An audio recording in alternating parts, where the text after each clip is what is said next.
Cubs coming off a 3-3 homestand. Jay's still trying to hang around the American League wild card race. This team hits a lot of home runs, JD. Yeah, they do. They're 5th in the American League in runs scored. They are 2nd in long balls, a very home run dependent ball club.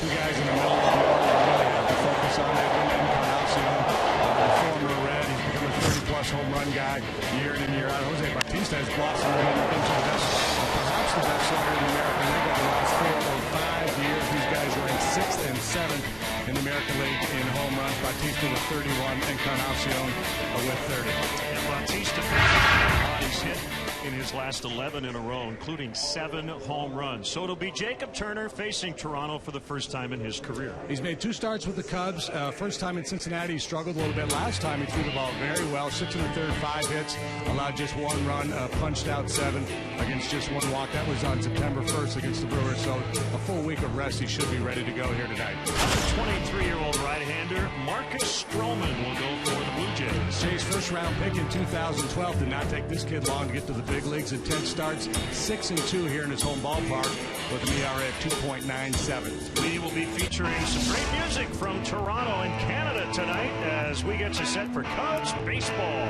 coming up.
Left. They play 8 against 2 teams ahead of them in that race at New York and 4 here against the Mariners the final week of the season. They'll try to get to October for the first time since 1993. On the way, a swing and a belt. Left field, way back. Blue Jays win it. The Blue Jays are World Series champions as Joe Carter hits a 3-run home run in the 9th inning, and the Blue Jays have repeated as world.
Gorgeous night. Roof is open here on the shores of Lake Ontario. And here are the Cubs 1 through 9, brought to you by Mazda and the 2014 Mazda 3 with seamless connectivity. Chris Coughlin in his 500th Major League game tonight. Javier Baez at short. Luis Valbuena spent some time with the Jays a couple of spring trainings ago.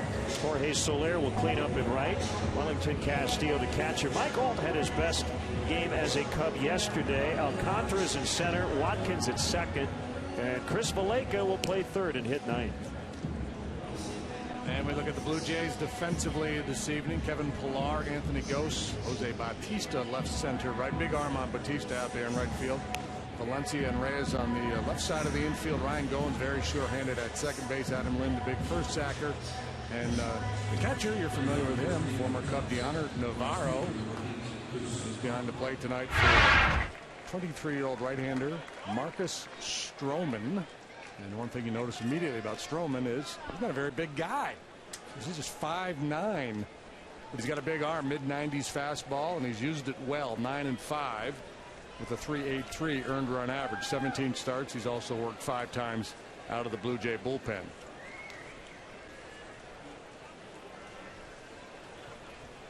So for the first time in 6 seasons, the Cubs and the Jays meeting up, and we are underway. Ball one.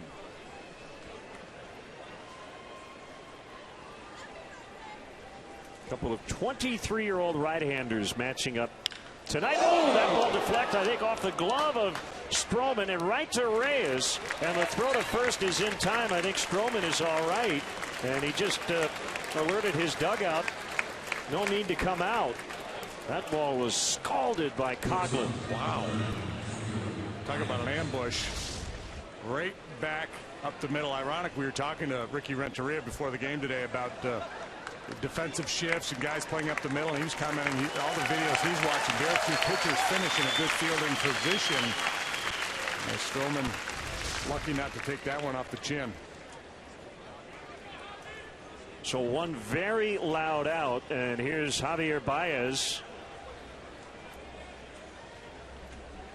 who has really been scuffling here lately. Last 14 games, 6 out of 58. With 4 walks and 27 strikeouts. The Cubs took extra hitting today. One of the big things was just some guys taking some ground balls on the artificial turf. This is a very unfamiliar situation for the Chicago Cubs. The last time they played on the fake stuff was on the Toronto-Tampa Bay trip in 2008 under Lou Piniella.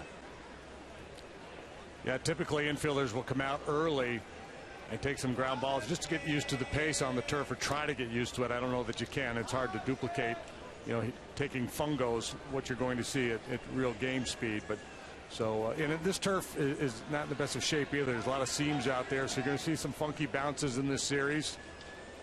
Infielders will be able to play a little bit deeper because of the pace. And on the hands of Baez, and he fouls back.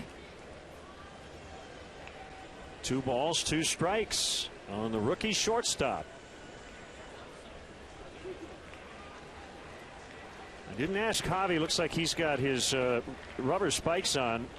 Talking to most guys, they were going to stick with what they know best on grass, and that is the metal spikes, as Baez swings and misses and strikes out now for the 11th time in his last 4 games. Well, this kid is got electric stuff. We've seen the mid-90s fastball. Check out this breaking ball. It just disappears.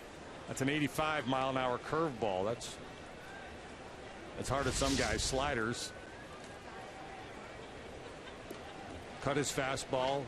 Throw a changeup once in a great while, but fastball, cutter, slider, curve mostly. Fastball strike on Luis Valbuena. He's got his metal spikes on. He said basically that's how he feels most comfortable when he's in the batter's box. But I think it'll be trial and error. And I think a lot of guys will wake up tomorrow with a little more soreness than they're used to. That's bounced foul to first.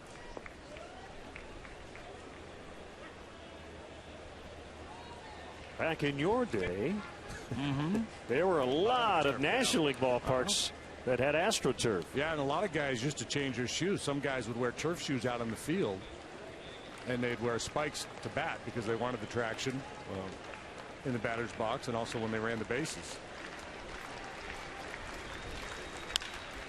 Ground ball to second.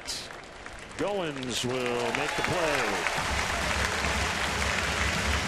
And the Cubs go down quietly in the top of the first. Jacob Turner to the mound when we come back.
His second tour as their manager, switch hitting Jose Reyes will start it. We talked about Bautista and Encarnacion in the open. Adam Lind has been really good when healthy this season. Deanna Navarro had his career year last year, turned that into a 2-year contract here with Toronto. Danny Valencia is a third, Kevin Pillar in left, Ryan Goins will play second, and Anthony Gose in center. And let's check out the Cubs defensively. Cogden left, Alcantara center, Soler right. Blake Baez, Watkins, Alt third to first, Wellington Castillo behind the plate, and Jacob Turner is the Cubs starting pitcher tonight. He's 5-8 with a 5.54 ERA, 14 starts. He's also made 10 relief appearances. He's pitched 4 times for the Cubs, twice out of the pen, twice as a starter, and was really good last time out. Good fastball, slider, and used his changeup effectively. Established that early, and that was a real good weapon for him last time out against the Brewers. And the first pitch to Reyes is wide for ball 1.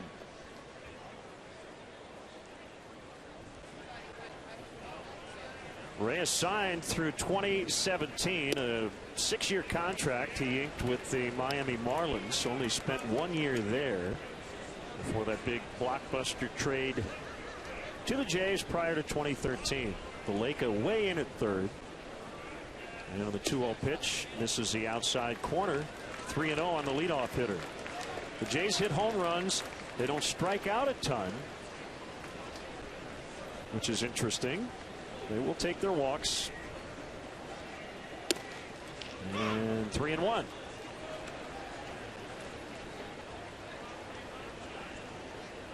Are they going to make it? I would say doubtful. They only have 20 games to go. But as Reyes hits a ground ball to Old, backhanded, and Turner makes the play.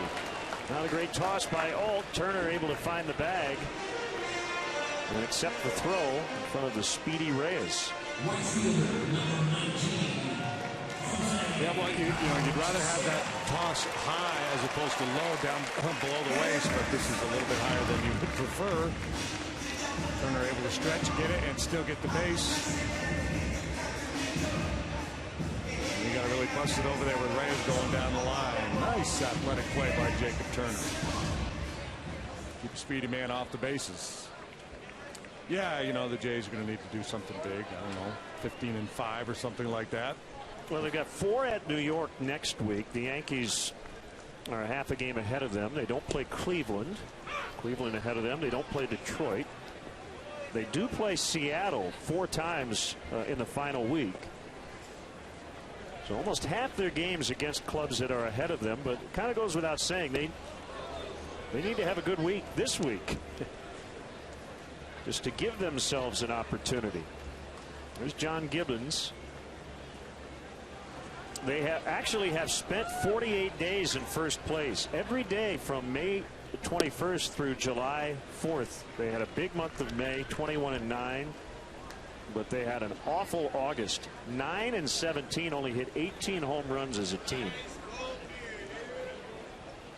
2-1 to Bautista is off the plate in. 3-1. Yeah, they were dead last in the American League in runs scored in August, and they had the 13th. They were 13th in the American League in ERA in August, so they didn't do anything well that month. Ball 4, and Bautista is the first base runner. Well, Bautista has walked as much as he struck out this year. Actually, he's walked one more time than punch-outs now. Well, Turner has a 1.59 whip, so OPS against of 830. Those are both really highs. Not a lot of ground balls. Strikeout rate below league average, but he's also kept the walks down. Encarnacion, the DH, 30 home runs this year, and a big swing and a miss on a fastball at 93.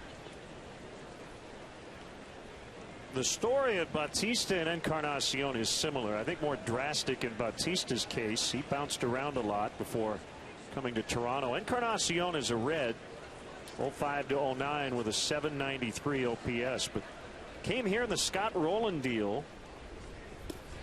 As that one gets past Castillo and allows Bautista to advance to second. I think that's nasty action. Two-time All-Star now with the Blue Jays for Encarnacion with an OPS of 864. So this has been a good move for him.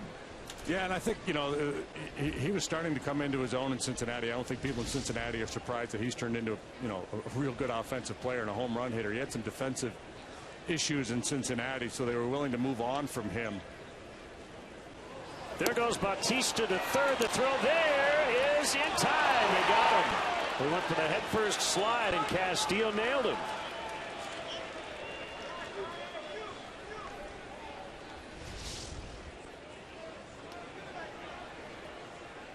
Turner never really checked him, so Bautista thought he could get a real nice jump and get third base. They call him safe? I don't know. Why is he still on the bag? I don't know. He's out. They called him out. He's standing there waiting for his manager. Okay. Oh, and Encarnacion's out of the box. So, wow, that's managers are supposed to get out there in a timely manner if they want to challenge. That was interesting that Gibbons waited as long as he did. And that was an issue here recently with Joe Madden and the Rays in town. And there's Mike Estabrook over there at third. Sean Barber is back at the plate. The crew chief is Jerry Lane. Hunter Wendelstedt is the second baseman, or second base umpire rather, and they will not challenge. Bautista trying to force the action a little bit with a good RBI man in the batter's box. Probably like a mulligan.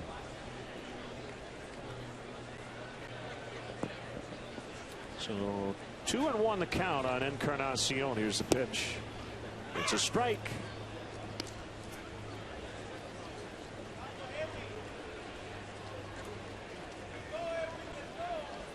Turner quickly coming back. Ground ball to third. That's Valleca. And that's the first. A walk, no runs. After an inning, we are scoreless.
Log on to WGNTV.com right now. Click on the WGN Sports Game Zone banner and connect to all the up-to-the-minute stats and info while watching at home. Game Zone is sponsored by The Great Escape, pools, patio sets, play sets, hot tubs, and more. It's like they're watching from the hotel.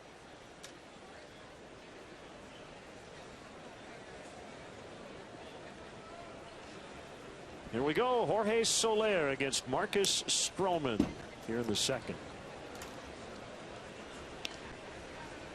10th major league game for Soler. We might see him as a DH in this series. Ricky's just going to kind of reassess after he plays 9 innings on the turf. And that ball lined into center for a base hit. So now he's got hits in 9 of his first 10 major league games.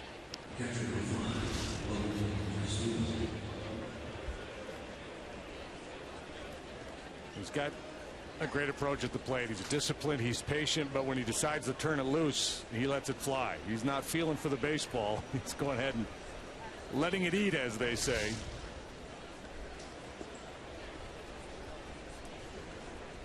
Now Castillo, the catcher. He and Deanna Navarro were the Cubs catching core last year. Sure, some pleasantries were exchanged. Deanna's quite a character, isn't he? Yeah, he's a lot of fun. He really enjoyed him last year. Had some big moments, including a 3-home-run game.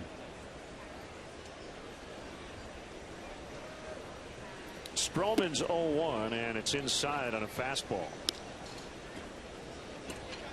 Stroman changed the grip on his fastball a little bit. His two-seamer. He's getting good action, sink, and run. He's got a lot of ground balls with that pitch.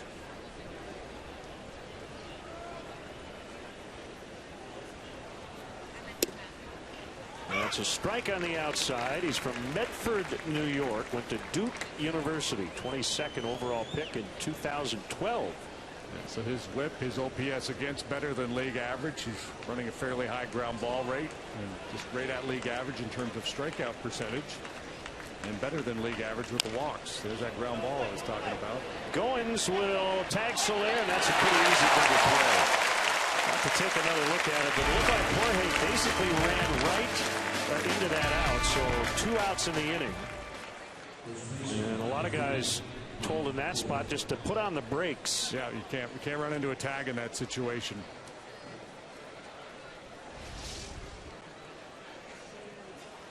You see it here, and perhaps he thought he could beat it, but he couldn't. So he should have slammed on the brakes and forced Goin to run him down, and maybe they would have had to settle for just 1. Mike Alt reached base all 4 times yesterday against the Pirates. A career high 3 for 3. Walked, knocked in a run, and could not hold up on his swing. And it's 1-1. Talked to Anthony Rizzo today. Took some swings, took some ground balls. That's good. He's feeling a lot better, and he's hoping to be back maybe within the next week. Now, it's easy for him to say. He will not have the final decision on that, and the Cubs will be extra cautious in making sure that back is 100% before he does return. But he's getting a little anxious to get back. Yeah. It's a chance to play a few games before the end of the season, and Mike Alt will tell him, hey, big fella, you had a nice year. Take your time. Mike Alt will lose at bats if Anthony Rizzo comes back. Straight through call, number 2 for Stroman. After 8.5, we're still scoreless.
guests for corporate gatherings, family reunions, and bachelor or bachelorette parties. Individual and group tickets are available for all games. For more details, go to WrigleyvilleRooftops.com or call 773-248-ROOF. There's a rooftop for you. I might go up in that thing tomorrow. I think you should. Yeah, the CN Tower. I think you should. You want to go? The camera? I think I'll just, I enjoyed wandering the streets today, and I'll probably do that again tomorrow. Beautiful city. Great city. Adam Lind takes a strike. It's 1-1. Yeah, I feel like we're not here long enough. So much to see. Yeah, really, great architecture. Got the lake. Ground ball sharply hit, and the Rockies knocked it down, but the ball then dribbled away from him. That'll be a hit for Lind. And that's the first one for the Jays. Well, it looked like he was going to be able to make a play on this ball, maybe hit a seam, take a funky hop, and get the pace on the turf. It's going to be a bit of a challenge for the Cub infielders.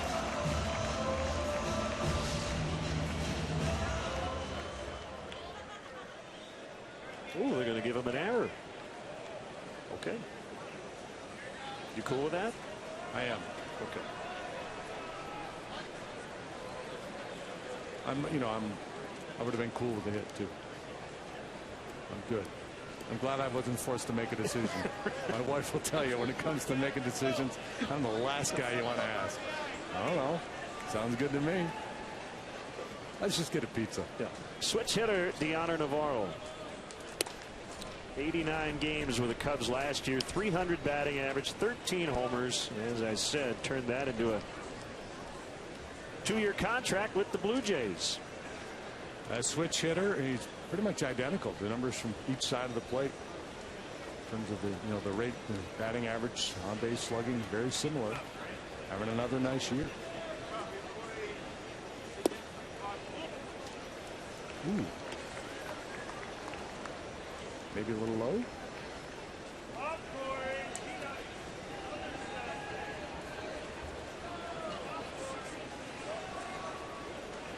Hitters count here for Navarro. And the pitch right on the outside for a strike. 2-1.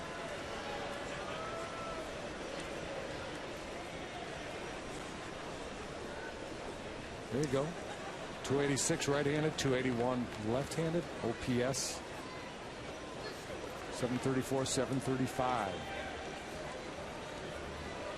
The 10th matchup all time between these two teams. As that ball is lobbed into the right field corner. Soler will pick it up. Lind will make third. It's a long single for Navarro, and the Blue Jays have it cooking here. An error and a base hit, and they have him at the corners with nobody out.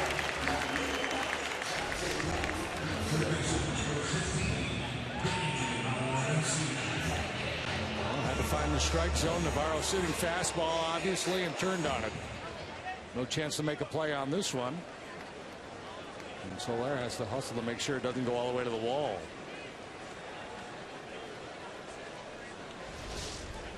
It'll bring up Danny Valencia, the third baseman. Brett Laurie with a left oblique strain had his season end in early August. And a pitch.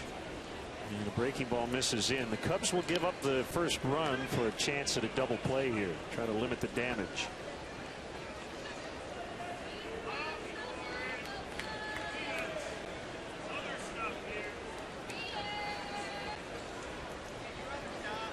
Valencia has bounced around since 2010. Twins, Red Sox, Orioles, Royals, and now the Blue Jays. So he's made quite a tour of the American League.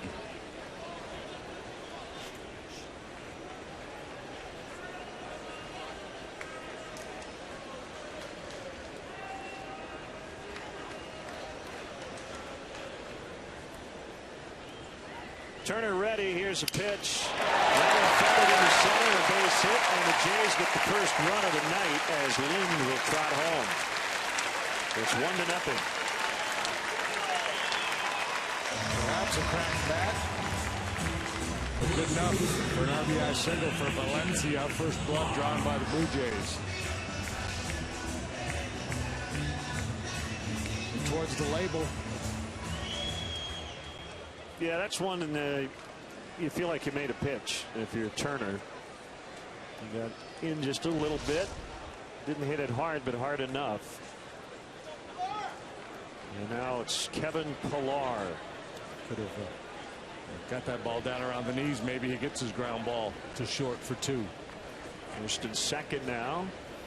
And that's inside. Melky Cabrera had his season end last Friday at Fenway Park. A fractured right pinky finger.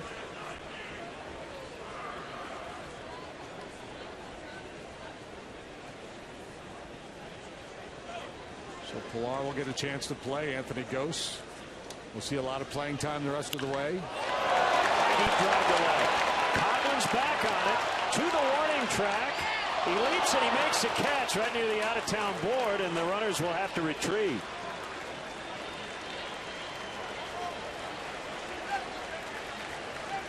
So the warning track here is interesting. It's not dirt. It's still carpet. It's just a different color. So it's a little tricky, I think, for outfielders, especially guys who aren't used to playing on the turf, to kind of figure out where they are. And you saw Coghlan take a look back before he made the leap. Yeah, he might have been able to take one more step, but not exactly sure where he was on the field and where the wall was. A nice running catch by Coghlan, and at this turn of events, Chris Bosio is going to come out, make a suggestion or two for his young right-hander.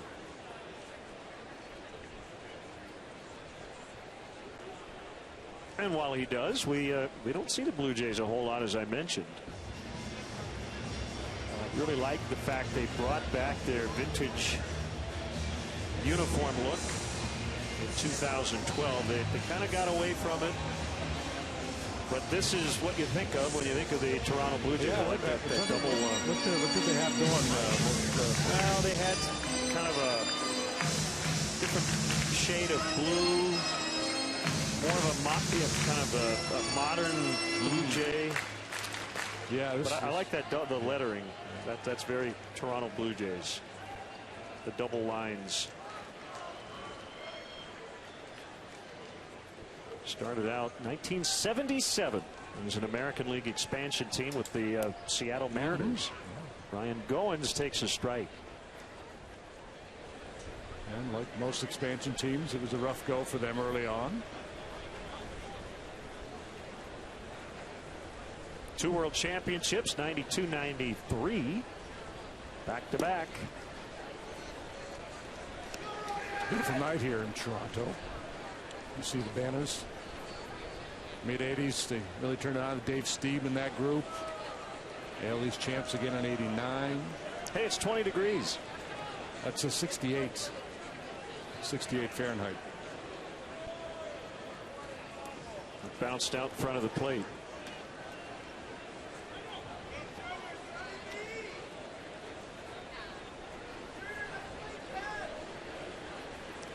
'93, Joe Carter, the biggest home run in franchise history. The late Hall of Fame announcer Tom Cheek, you heard it as we went to break right before the first pitch. Touch them all, Joe. Hopping around. 2-1 the count. Here's a pitch. Swing and a miss. Well, maybe one of the suggestions from Bosio was let's use that changeup a little bit more. That club, man. Olerud, Alomar, Molitor, Ricky Henderson. Tough lineup to pitch to.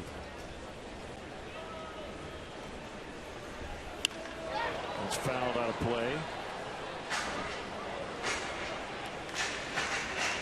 They've only retired one number. Roberto Alomar. And they've got this Ring of Honor here in the ballpark, but apparently he's the only uniform number they've retired.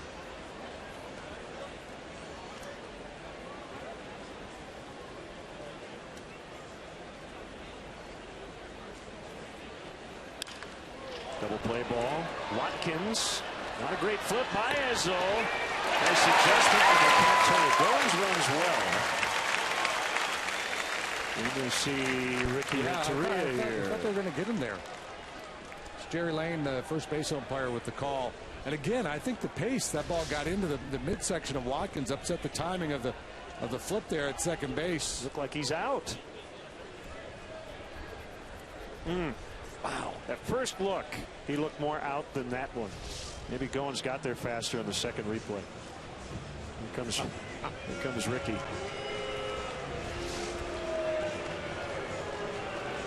This look, I thought he was out. I think the ball's in the mid, right? Well, yeah. Oh, man, I don't know. I mean, I'm with you. I think more out than safe. I don't know if there's enough to overturn it. But there's what I'm talking about. That ball getting in on Watkins a little bit. And that kind of upset the timing. The flip to Baez was a little offline. And Javi did a real nice job making an adjustment and a strong throw. And he continues to make all the plays out there at shortstop. He's looked very good. So Ricky has challenged, I think, for the first time in a bit. Can't remember the last Cubs challenge on replay. Yeah, you got to be careful using your challenges here because international rates apply.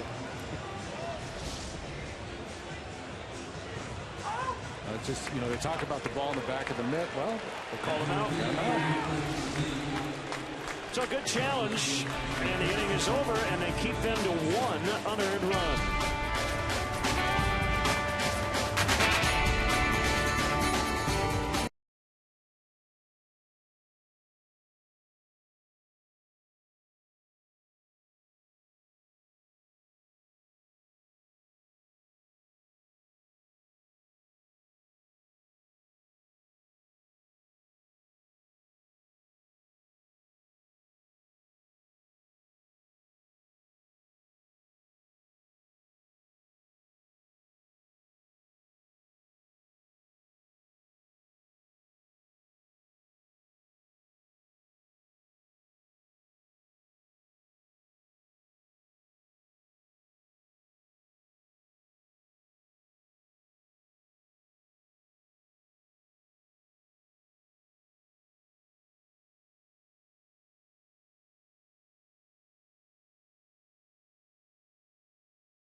Afternoon here at Wrigley Field.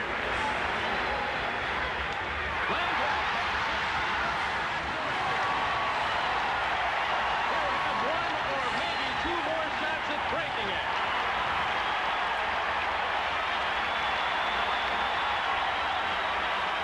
On this date, 1985, Pete Rose tying Ty Cobb with hit number 4,191.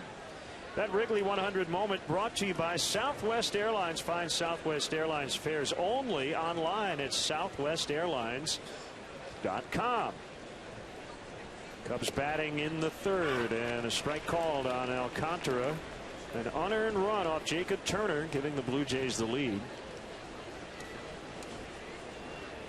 I assume Arizmendi met one of his heroes, Jose Reyes, in person tonight around the batting cage. I guess they did talk on the phone before, but had not officially met prior to tonight.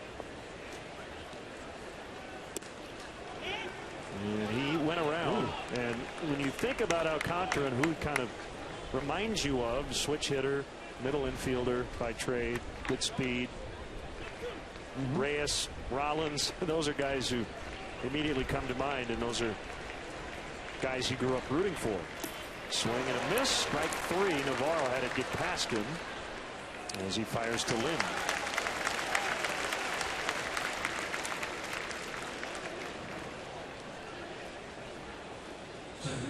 No, Pete Rose wasn't even going to play that day. You see Pete at the top of the career hits list. Cobb, Aaron, Musial, Speaker, and Jeter. Rounding out the top 6. No, it's Derek Jeter. Number 2, Jeter. But Pete wasn't going to play. Steve Trout was supposed to pitch that day. Steve Trout got hurt in a biking or something, so he didn't make the start. Reggie Patterson did, so Pete inserted himself into the lineup. 1 strike on Watkins. That just missed the outside. And now you know the rest of the story.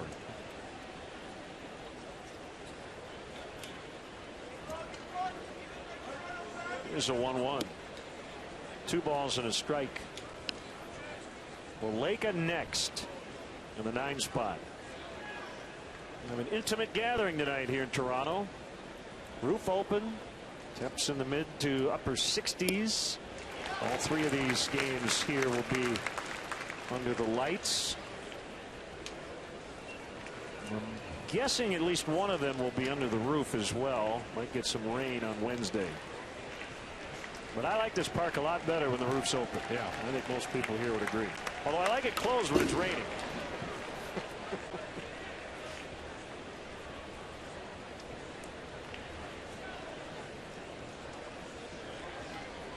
This was one of the last all-purpose, but modern. Yeah, and when did this 89? 89, yeah. Mid-season, I think they moved in here. Look at this play. Stroman gets Watkins. Well, we've heard that he's a terrific athlete. He's got great speed, and what an acrobatic play from the mound that was. Well, they had the first pitch here today from a group from Cirque du Soleil. Maybe Stroman will join them after the little spin move coming back to get the ball. Didn't need the jump throw. That was just to kind of polish it up a little bit to have some fun. Pretty slick.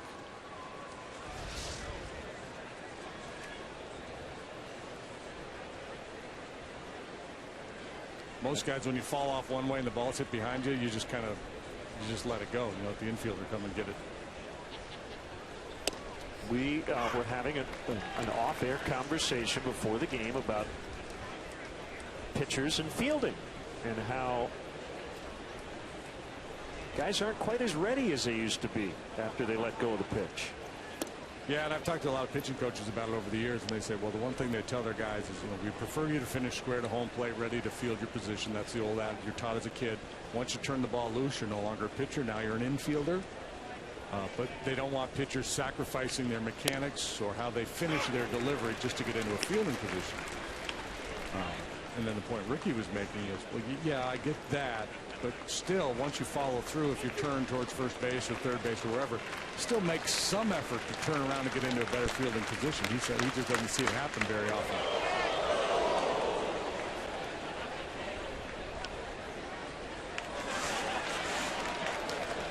One and 2 to Waleka.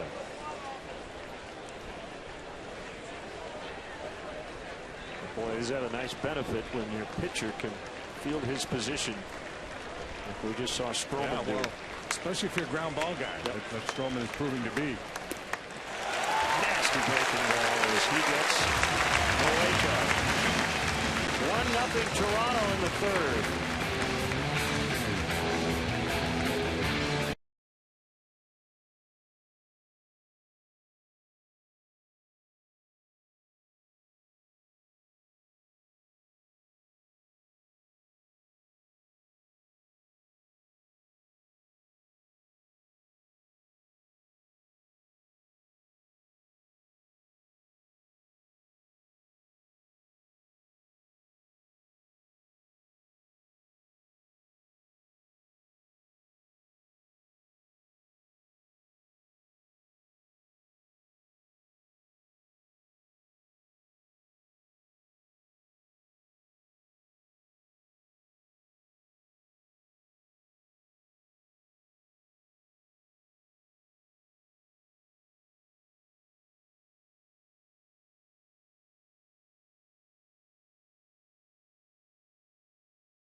Chris Miles covers the Cubs beat for the Daily Herald.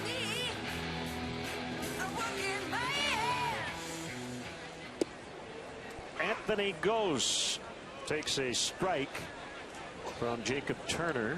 He is a final starter to get his first plate appearance, playing center.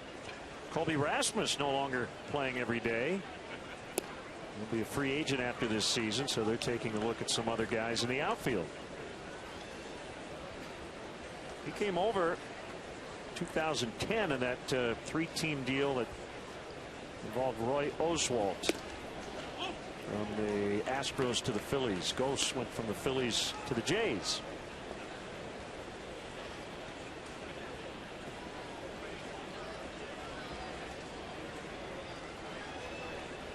He was late.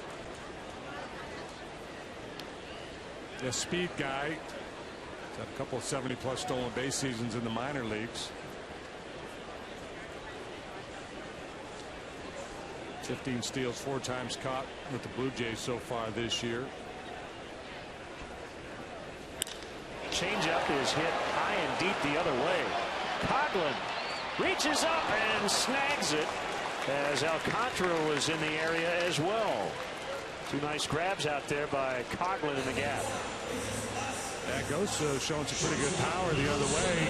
Bid for extra bases, but Coghlan able to run it down.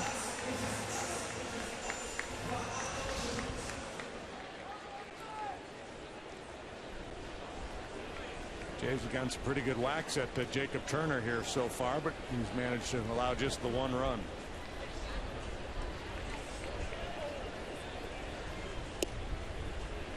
Strike called on Reyes. DL time in April, hamstring tightness. He actually was injured on opening day, missed 16 games. Diving stop, Maleka. He's been diving all over the place this last week or so, hasn't he, over there at third? Well, if he were a hockey player, he'd have a bad reputation as a diver. Cubs standing on his head. As Cubs fans, don't forget to check out Len and JD's baseball blog at WGNTV.com. Sponsored by Jeff Vukovich, your nationwide insurance agent, serving the area for 36 years. To join the nation, contact Jeff at jeffvuk.com. Nationwide is on your side. Breaking ball to Bautista for a strike. It's a curveball.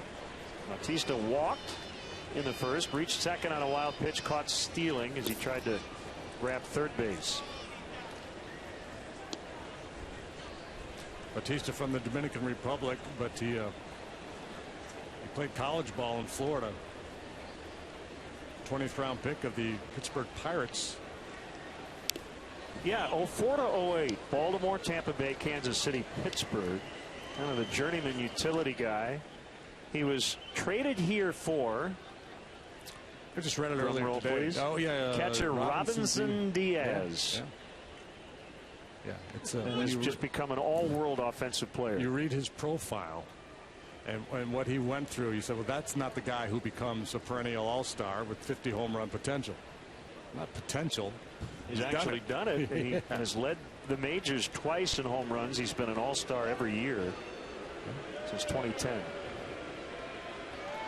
And he's red hot right now. He's got 7 homers during the current 11-game hitting streak. So the Pirates had him. They didn't protect him, lost him in the Rule 5 draft. Got him back. He played for 4 different big league clubs in 1 year, sparingly. And they did, between that, there was a lack of development because of all the bouncing around he did suffer a couple of injuries.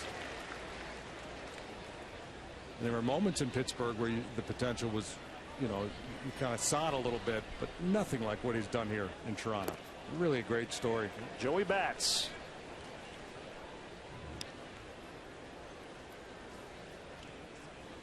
I suppose that whole story is a bit passé by now, but yeah, it's we haven't seen new him for us. Yeah, we haven't seen him since he was a Pirate.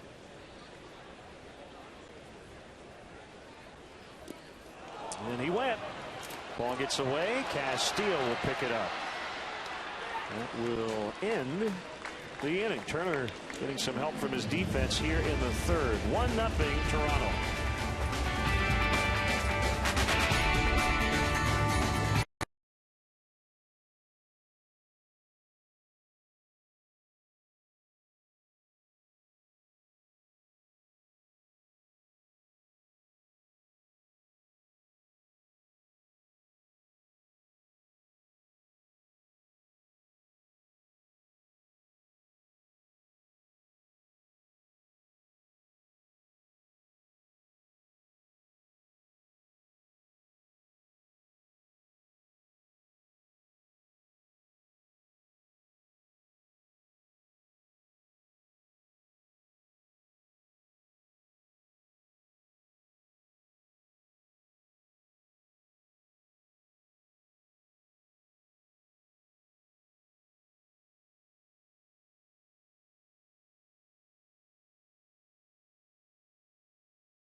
JD, take it away. Well, I'll let you handle this one. Cirque du Soleil is in town. Check this out. Our first pitch. That's kind of a Dr. Seuss meets the Wizard of Oz feel to it all, and ultimately well delivered. The accordion people, I don't know what that guy is, but I want to hang out with them. Xfinity, your home for the most live sports. Stroman to Coughlin as we get the fourth underway.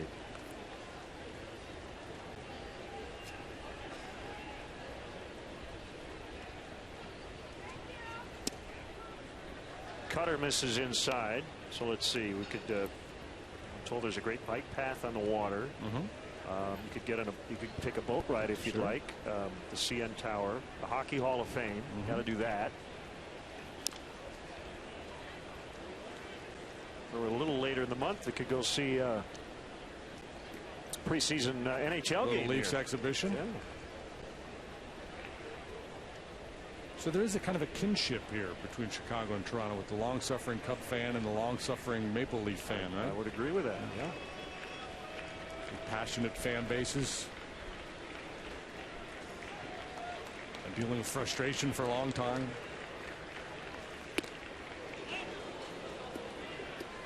I'm not going to get into the esoteric question of why they're not the Maple Leaves.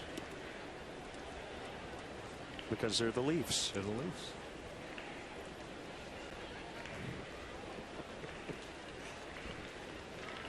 Here's a 2-2. Coughlin. It's a chopper to second. Goins will make the play.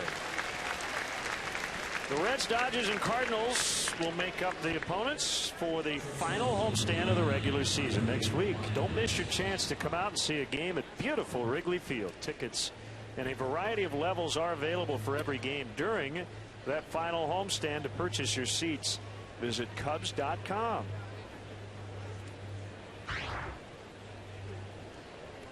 Here's Baez.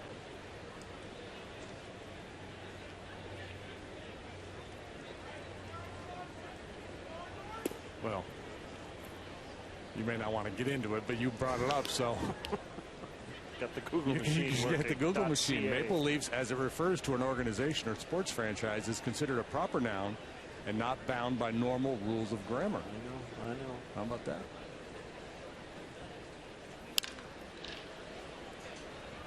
Valencia gets Baez. Where did the Blue Jays start in terms of their home ballpark? It was all purpose.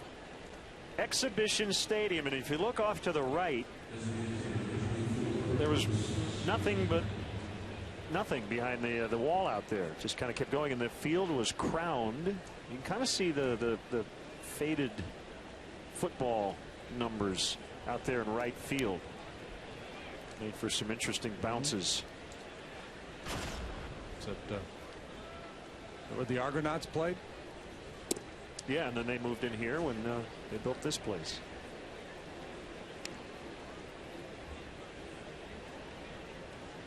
Blue Jays actually played the Mets a couple of exhibition games in Montreal to end the spring training and drew over 50,000. They're going to do it again next year. I think they're playing the Reds.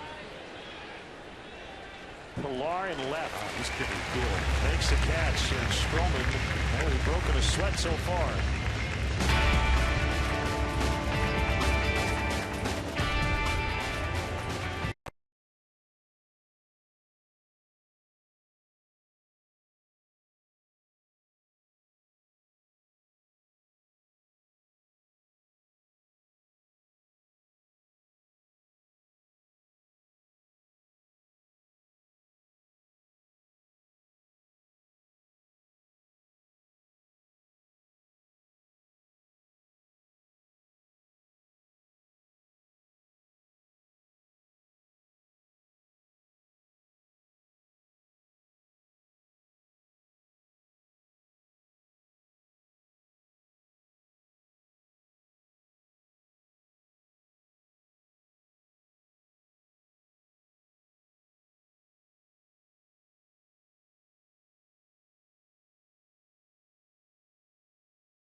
Two more here in Toronto, then an off day in Pittsburgh.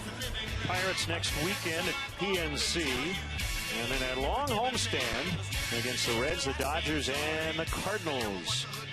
Ford, go further in any one of Ford's many fuel-efficient vehicles. Check out America's freshest lineup at your local Ford store or at localfordstores.com. Farther below, Lake Ontario takes in what Lake Erie can send her. Right, Gordon Lightfoot, Edmund Fitzgerald. That wasn't that song. It just when I see shots of the lake, it's what I think of. Any of the Great Lakes. It was a Bare Naked Ladies. 1-1 on Encarnacion. Here's the pitch. Line shot, top spin, off the wall. Encarnacion's got a single. Boy, he got on top of that liner, and that's why it didn't get on out of here, and he ends up with one base out of it. Yeah, I didn't see him out of the box. This is a rocket. A little hesitation. He's not running very well either. Yeah, he must be favoring something. And then the ball got out there so quickly and well defended here by Alcantara, coming over to provide a little support for Coghlan. It's basically Encarnacion's playing a little game of, here, try this one, Coghlan. You made two real good plays out there. See if you can run this down. He had a sprained right quad, so yeah, was on the DL here in the second half. Short lead over there at first as Adam Lind puts the ball one. You know, with that in mind, it might make sense to play Mike Olt behind Encarnacion there at first base.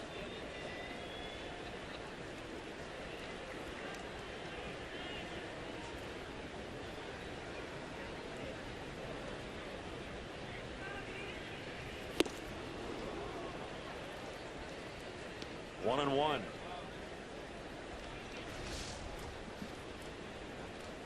challenge fastball right through the heart of the strike zone.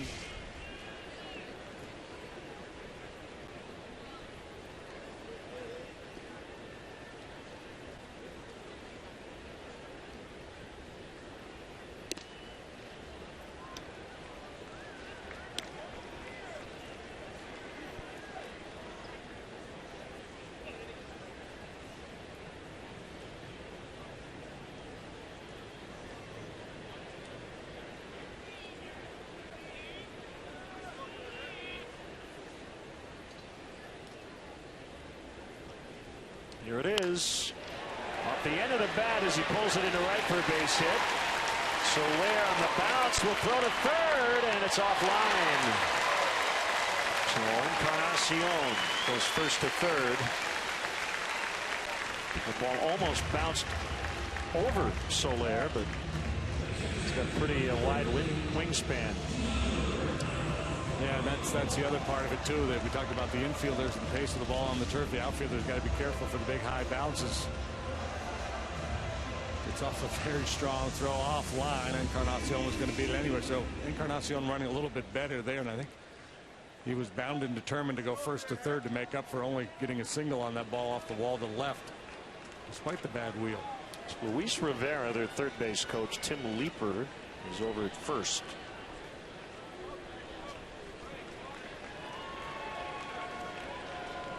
Navarro with runners at first and third. Nobody out. They got an unearned tally in the second.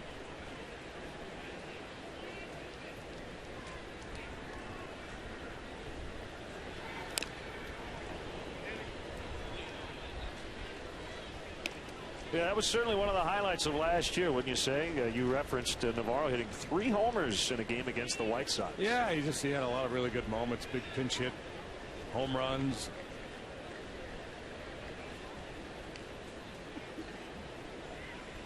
First Cub switch hitter to ever hit 3 in a game. First Cubs catcher to hit 3 in a game since George Mitterwald in 1974.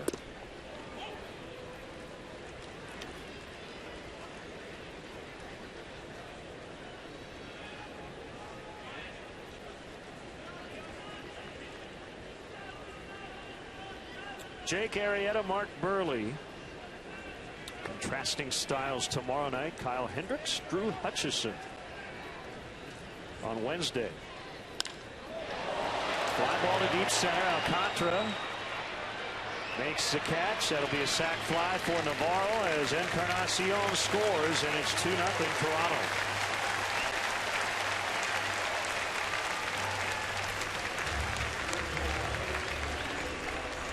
Hey, right now is a great time to plan for your 2015 Cubs spring training experience. Go to Cubs.com/Mesa.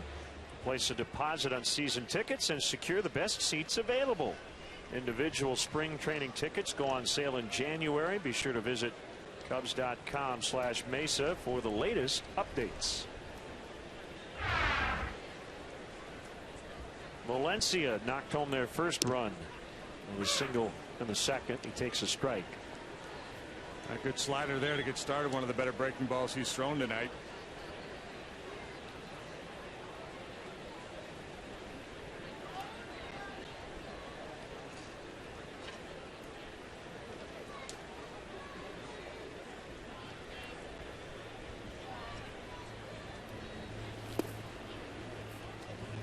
That's a ball on a fastball, 1-1.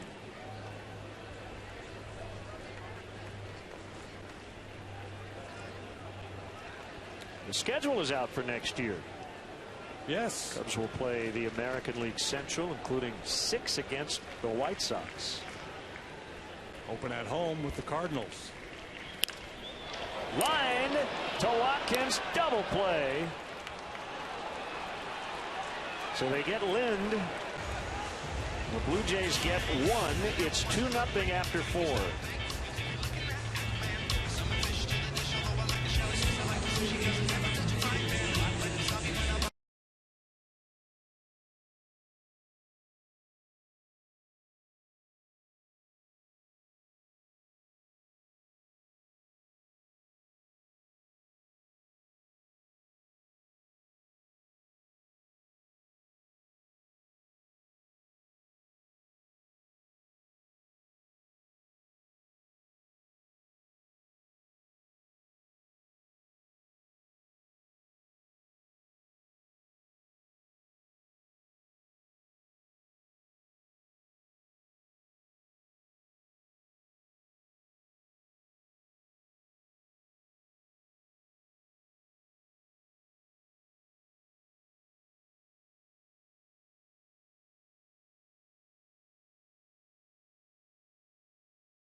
6th of April against the St. Louis Cardinals at 1:20.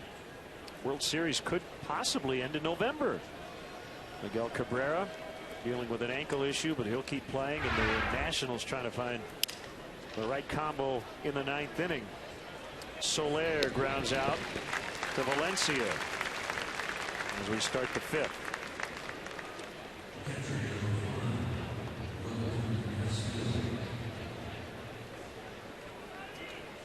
So we go to Detroit, 2 games in early June. We'll go to Cleveland. Actually, that'll be a fun one. Wrigley Field against the Indians at 15th and 16th. Then the following 2 days in Cleveland. So 4 in a row against the Indians. Then at Minnesota. You said that's Father's Day weekend? Yeah, that's correct.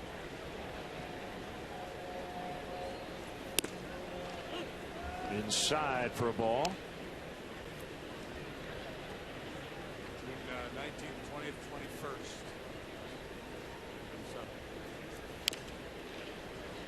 Bouncer foul.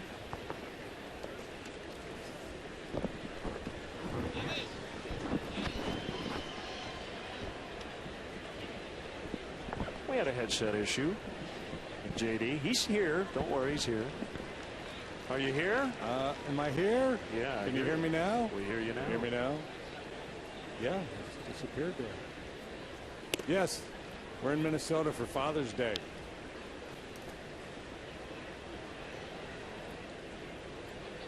Two and 1 to Castillo.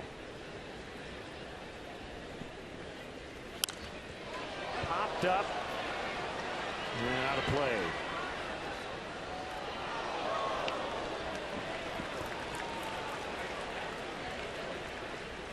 The month of August is interesting. Between August 6th and August 23rd, the Cubs will be in Chicago the whole time. They have 3 road games, but they'll be at the White Sox. That's a very advantageous month of August. Down the right field line. And Lynn reaches out, can't get it.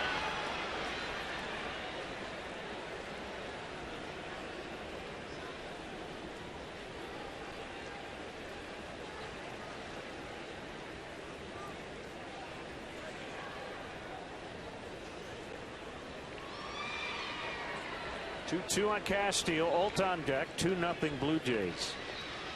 Stroman has faced the minimum. He's allowed 1 base runner. It was a leadoff single to Jorge Soler in the 2nd inning. Then he got a double play ball off the bat of Wellington Castillo. This kid has been in complete control of this ball game. Line shot right center and caught by Ghost. Step aside and see what's coming up on WGN.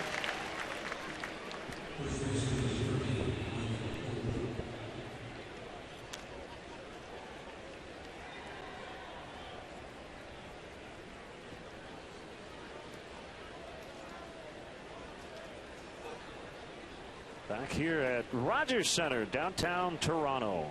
Cubs and Jays. First of 3. Mike Alt bounces towards second. Goins will get him, and Stroman continuing to cruise along, leading by 2.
Major League Baseball. Great times are waiting. Grab some buds.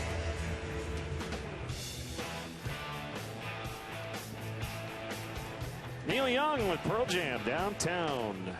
2-0 for the home team. Cubs with 1 hit. Very little action so far against Marcus Stroman. He's only had to make 53 pitches through his 5 innings as Turner deals a strike on Pilar, the left fielder. Yeah, it feels like more of a one-sided game because the Jays have scored 2. They have 4 hits, a walk, but a lot of hard outs. But it's just 2-run ball game. Very much a winnable ball game if the Cubs can figure out Stroman here a little bit. Here's the 0-2 from Turner. Slider misses outside. Pilar, an interesting case. He was a 32nd round pick out of a Division II school in California. Got a $1,000 signing bonus. Those guys generally don't get to the big leagues. 3-sport star in high school, all league and everything. Pilar made headlines with a 54-game hitting streak while in college. Cal State Dominguez Hills. And a real nice year this year down at AAA.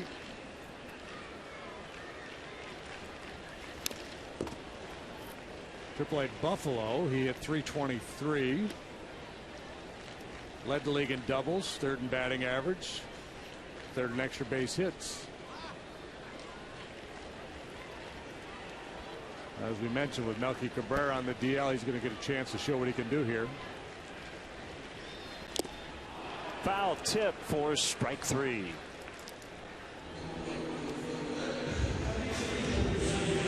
The second strikeout for Turner. And it will bring up Goins, the second baseman. Yeah, really finished that one. Great look at his deliveries. He got through that sinker, 93 miles an hour, sinking down below the knees to get the swing and miss from Pilar.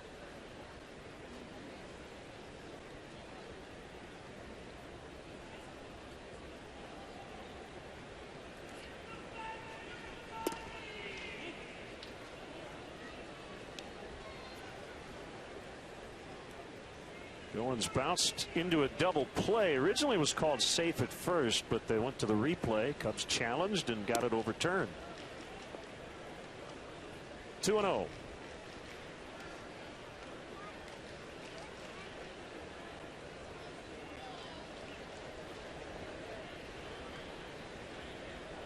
Here's a pitch outside. So the Cubs swept Milwaukee last week, then got swept by the Pirates, so they're trying to end a 3-game skid. Final series against the American League. 9-8 so far versus the East plus the White Sox.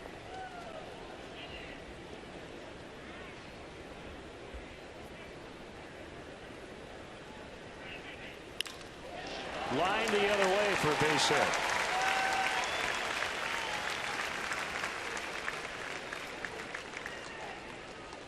During the last homestand of the year, the Cubs will host Big Ten Rivalry Week at Wrigley Field. Support your Big Ten school with a special Cubs shirt featuring your school colors. The schools with the most supporters will not only walk away with bragging rights, they'll also get access to a special recognition at Wrigley Field. To find out when your alma mater faces off, visit Cubs.com/special events.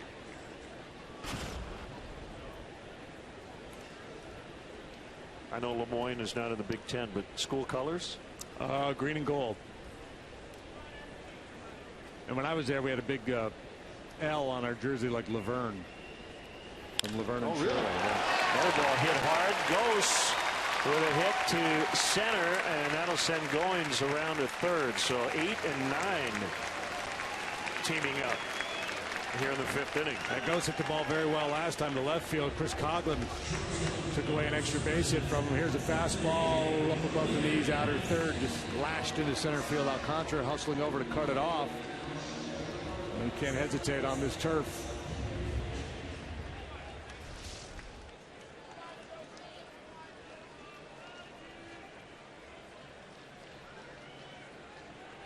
They'll bring up Reyes. Lake in at third. Alt holding on Ghost at first. He's got a pretty good lead over there. And Turner will throw over.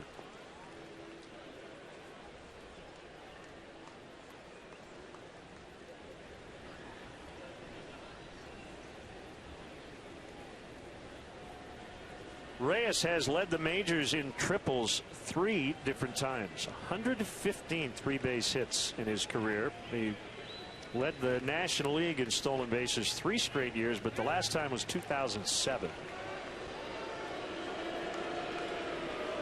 When he stole 78. Well, goes after the pickoff attempt, a little more daring with his lead, a little further out onto the turf with that lead foot. Reyes won the batting title in 2011, 337 to lead the NL. That was his final year as a Met.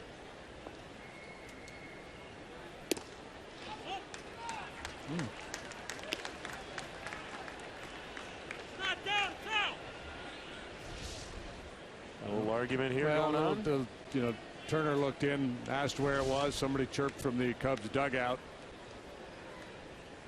Barber saying it wasn't down, it was out.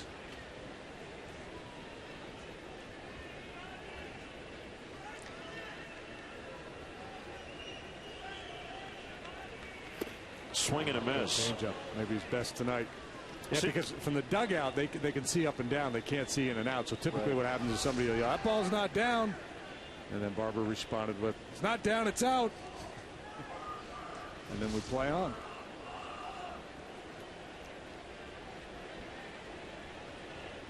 Ricky working that gum a little faster here. Down 2, runners on first and third. Knows this is a big situation.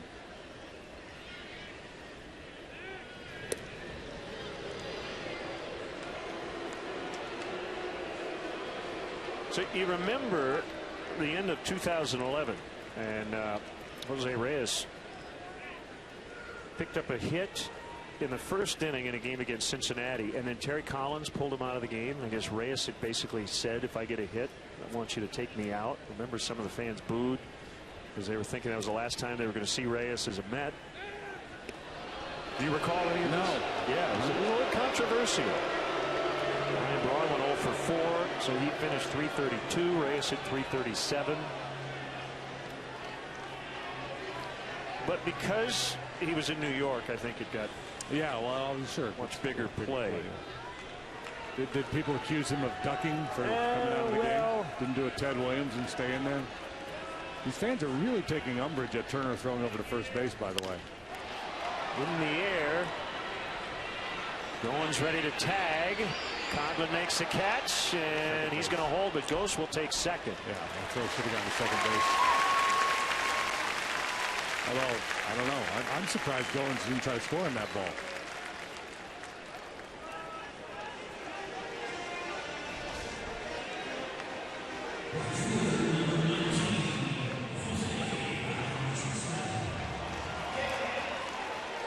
Wasn't particularly deep, but Coghlan was drifting towards center field.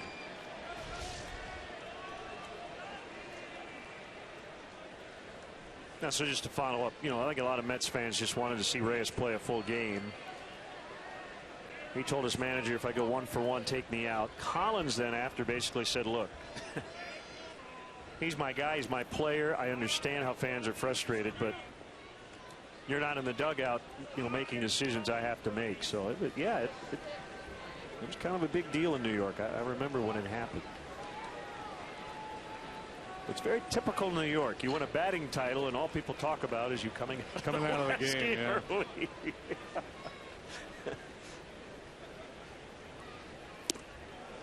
Strike called on Bautista. 1-1. Jacob Turner is walking the tightrope here tonight, isn't he? Yeah, they're still in it. Only a 2-run game, as you mentioned. It hasn't felt that way necessarily. A couple deep drives run down, a line out double play to end last inning.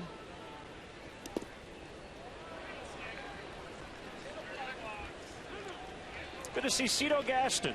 2 stints as the Blue Jays manager, including those World Series years. In the early 90s, he's sitting with the president and CEO of the Blue Jays And Rogers center Paul Beeston. They've got a lot of former Blue Jays in their front office. Roberto Alomar is a special assistant. So is Pat Henkin, George Bell, Cito Gaston, Paul Quantrill, Fred McGriff are consultants. Bautista crushes one for a 3-run homer. Well, Turner had been keeping his team in the game, but now it's 5-0. I think he just fell off the tightrope. Been kind of teetering on the edge all night here. A lot of hard contact. Just kind of an inconsistent night for him. He's made some really good pitches and then he's made some mistakes. He's gotten away with a few mistakes, but he did not get away with that one. Center cut breaking ball, and Bautista unloads on it.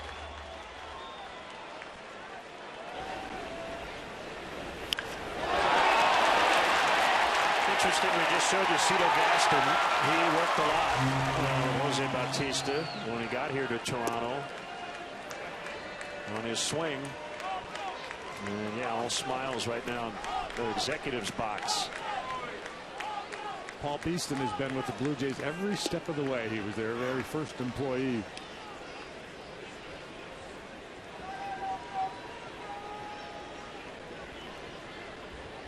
Alex Anthopoulos, currently the general manager, the guy charged with making all the personnel decisions. He took some heat from Jose Bautista, among others, when the Blue Jays did not really assert themselves at the trade deadline.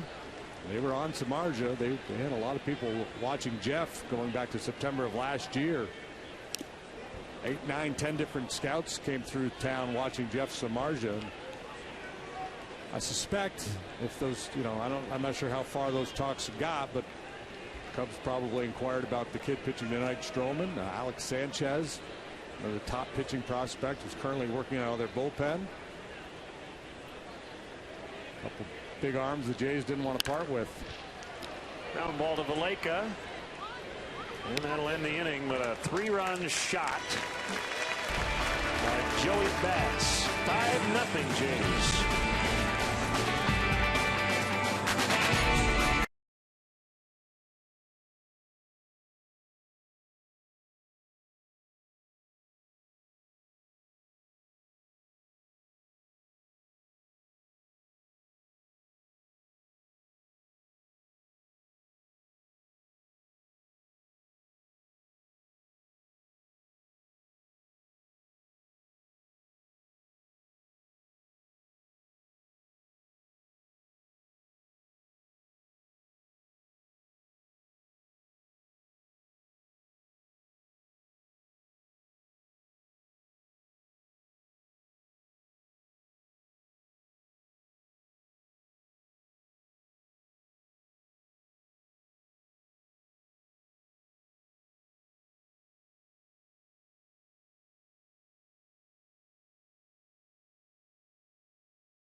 Time for our Honda Games summary. Cubs' first game on artificial turf since 2008, and they have been handcuffed offensively by Marcus Stroman. Jose Bautista with a 3-run homer. He's hit 8 in his last dozen games. Start something special with great leases and low financing. On a new Honda, visit shophonda.com or go to your local Honda dealer. At Travers. As Alcantara bounces to Reyes. Ooh, got him. It was close. Less than a half a step. No argument from Eric Hinsky, the first base coach. homecoming of sorts for Eric Hinske here in Toronto. Yeah. He was a Rookie of the Year playing for the Jays back in 2002. 24 home runs, drove in 84.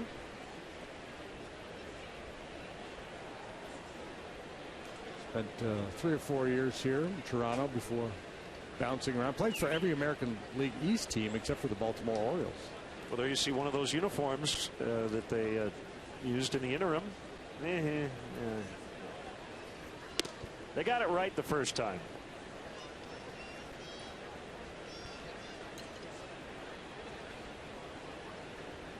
Did you read my Daily Herald column about uniforms earlier this year? Oh, yes, I did. Yeah.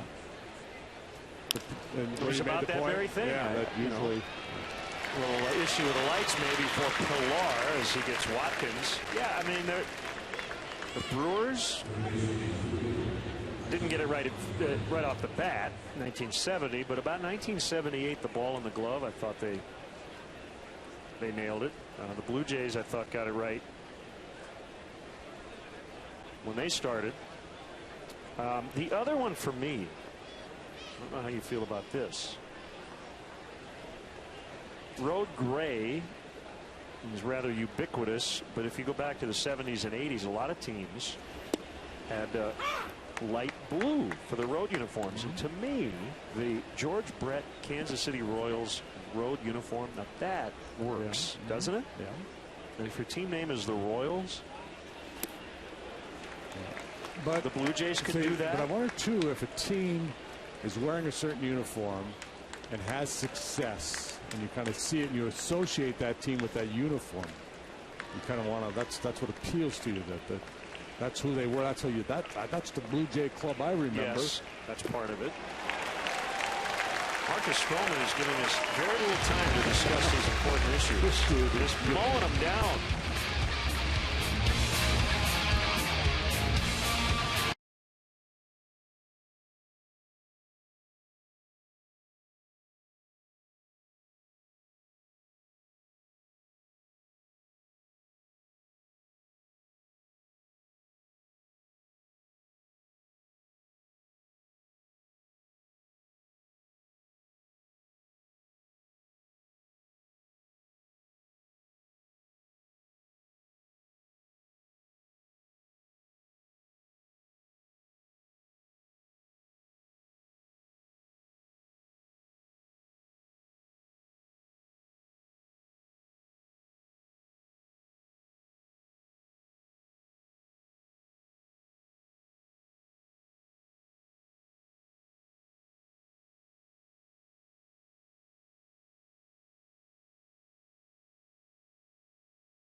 Nothing now. We head to the bottom half of the 6th. We get into the holiday spirit a little early and support Cubs charities by being part of our holiday tradition. Purchase your limited edition Chicago Cubs Christopher Radko glass ornament. Ornaments are $60. All proceeds will benefit Cubs charities. Visit Cubs.com/ornament for more information.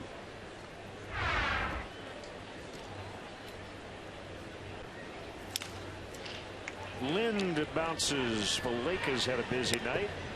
He makes the play.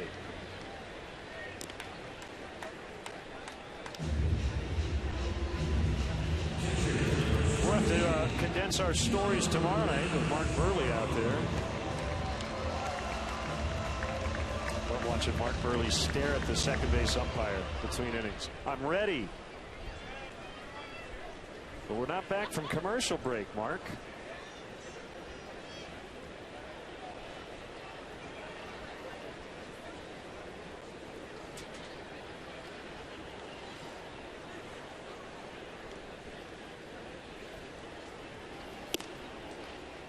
Strike called on Navarro.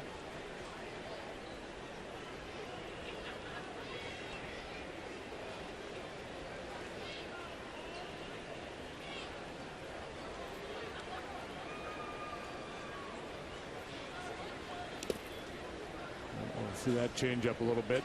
Pirates, who just swept the Cubs, are in Philadelphia tonight. They have a 2-1 lead in the top of the fifth. Starling Marte has hit a home run, his 11th. Did you check if Harrison's playing tonight? I did not, but I will. Crushed. Foul. He missed the foul mesh by about 30 feet. I call it mesh. It's not really a pole. It's a net, a foul net. Mm-hmm. They can catch some good shrimp out there, depending on the time of year. It's out in front a little bit of that fastball.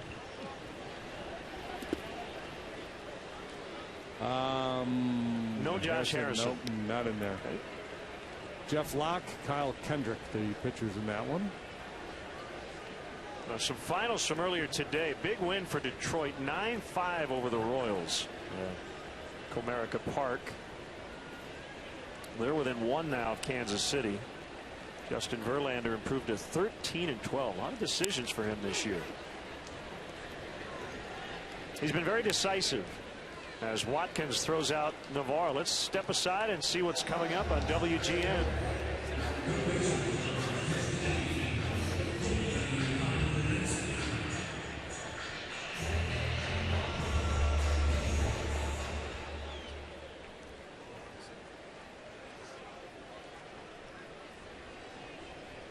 Rogers Center in Toronto. Used to call it Sky Dome.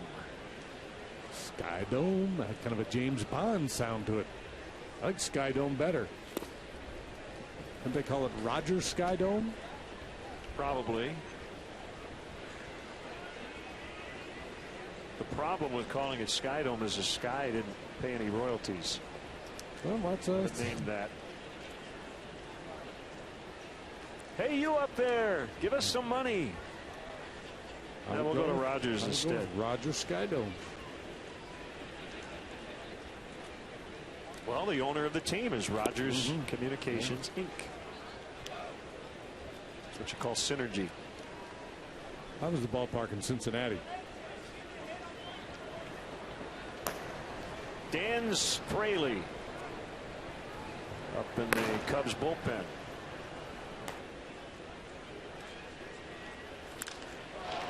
High fly to left off the bat of Valencia. This will be a quick inning for Turner.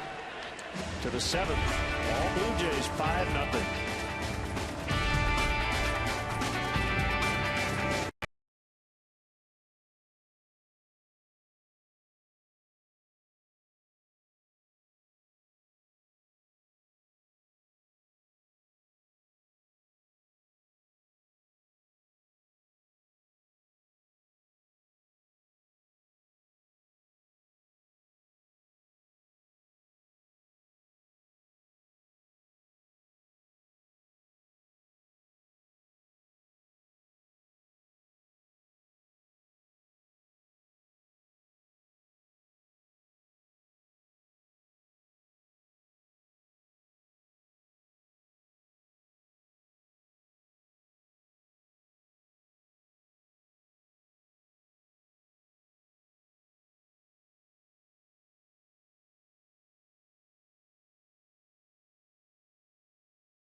for our WGN Cubs fan cam.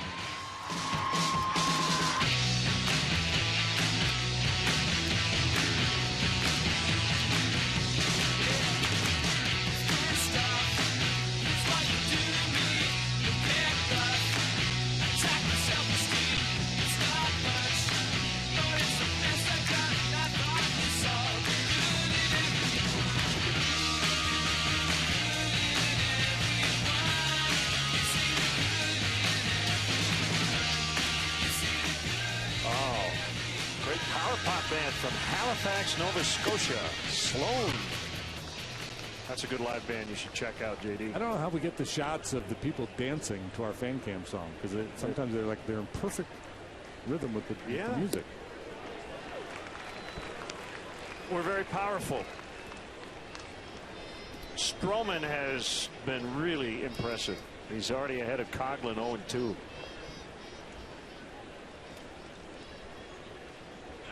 .5'9". He's one of 6 pitchers under 5'10" to make a start in Major League Baseball this century.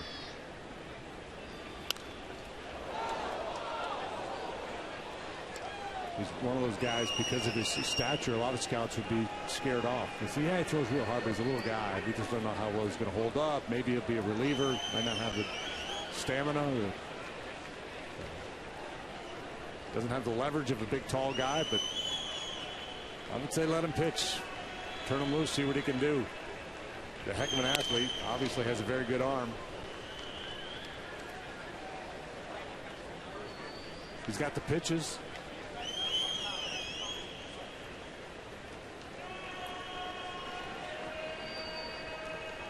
Working well with Navarro tonight, and Coughlin strikes out.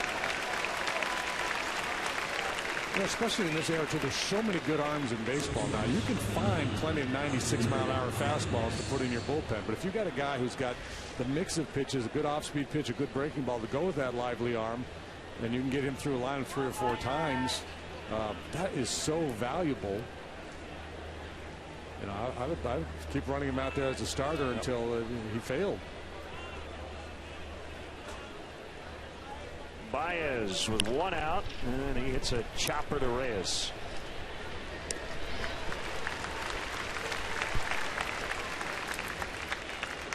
Catch all the second half action on MLB.TV Premium, the #1 live streaming sports service.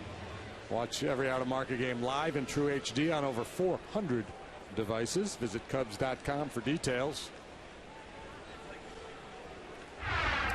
And Luis Valbuena, with a 7-game hitting streak coming in, he's 0 for 2. He's a DH tonight. He spent spring training with the Jays in 2012. Hit 163 in 24 games. The Cubs then got him off waivers on April 4th, right before the season opener. Well, after rosters had been set, the whole deal, but a nice pickup by the Cubs.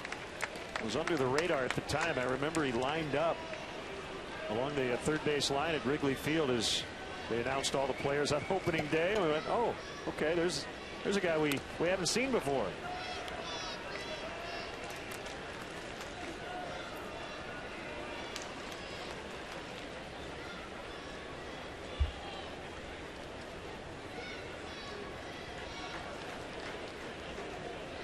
One pitch is in the dirt.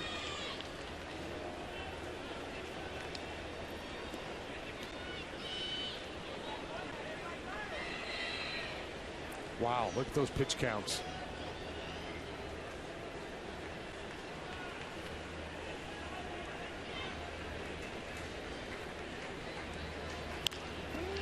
Ground ball to first. Spets time here in Toronto. Sloan Vegas to break 5-0.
season tickets to the Blue Jays from Rush.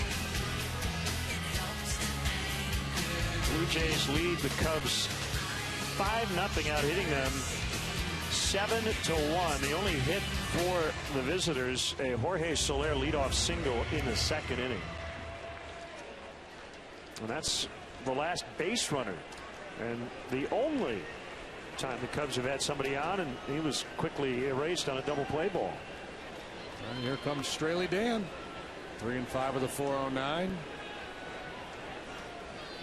Saw his numbers at Iowa. He's pitched a couple times with the Cubs. Made a spot start against the Mets back on August 16th. Allowed 5 earned runs and 5 1/3. Actually thought he pitched better than that on that occasion. And then relief outing a couple days ago. Fly to very deep center. Alcantara will have to play that one off the wall in the turf. Pilar has a standing double. The Jays continue to apply pressure. Pilar's first hit of the game. He hit the ball deep to left field first time up, but it was run down by Coughlin.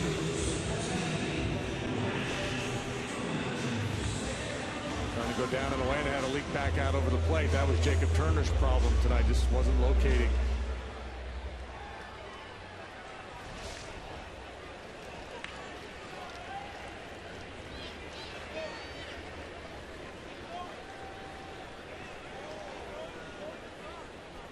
Australia over from the A's in the Samardzija Hamill deal. Was a 10-game winner with the A's last year.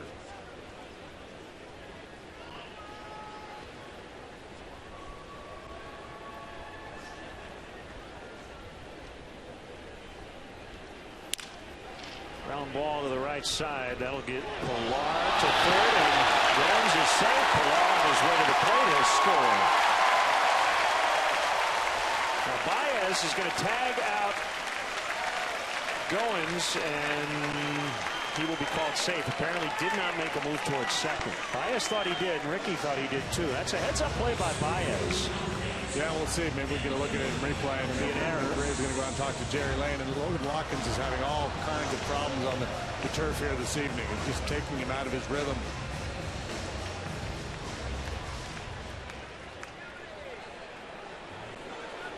Bounce he did not anticipate. Speedy guy going down the line, tries to hurry the throw. No play there. Baez thought he saw a start towards second base. And it doesn't have to be much other than any sort of action that. Oh, yeah, I think he did. I think that shuffle step is all you need. I don't know.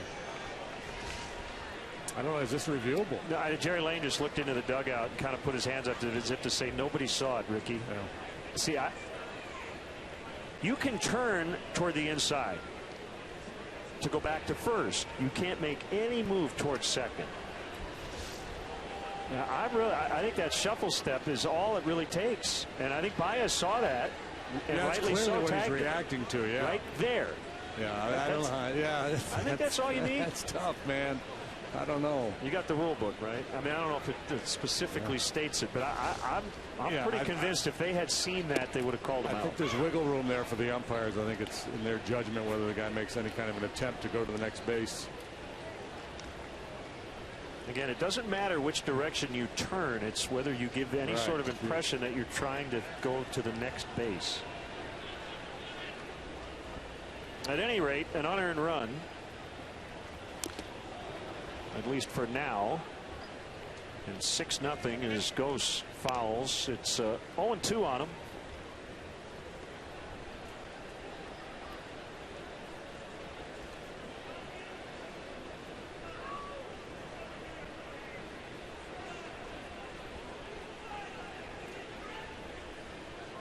That is a unique base in that regard. Base runners can run through the bag and not be tagged out once they pass first, as the catch is made by Castillo in foul territory. Like, you can't run past second like that and then head back to the bag without being in danger of being tagged.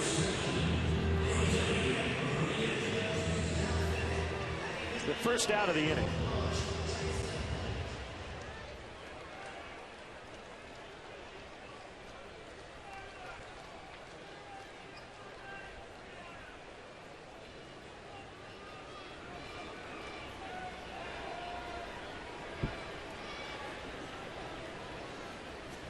Pitch to Reyes, misses outside. Don't look too long. Just you see it, you see it. Yeah, If you don't, you don't. I'm closing in on it. I'm in the runner section. I'm in 708. I'm zeroing in on it.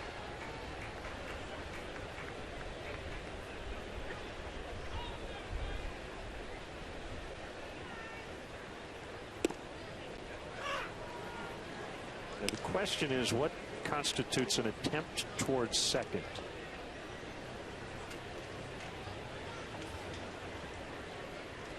The line on Turner: 6 innings, 7 hits, 5 runs, 4 earned.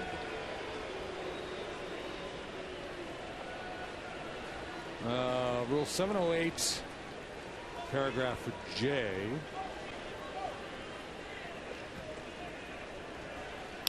Reyes, base hit, right field. Goins will stop at second. Jay's starting to pile up the hits like the Pirates did yesterday. The Pirates had 19 in the ballgame yesterday. Anyway, paragraph J says something about the runner. He fails to return at once to first base after over sliding that base. If he attempts to run to second, he is out when tagged. That comment, it doesn't really specify the degree to which he has to attempt to run towards second base. Although, failing to return at once to first base.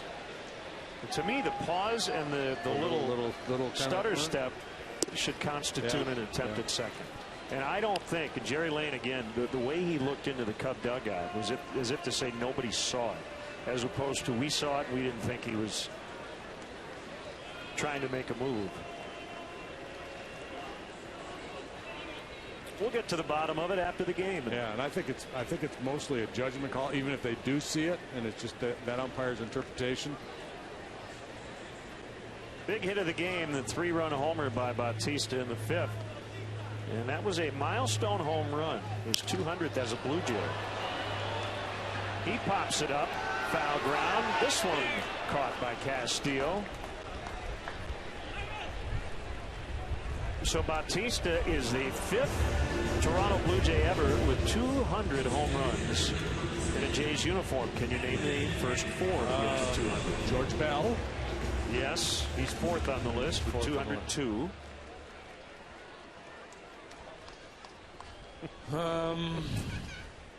Touch 'em all. To Joe Carter hit 203. Okay.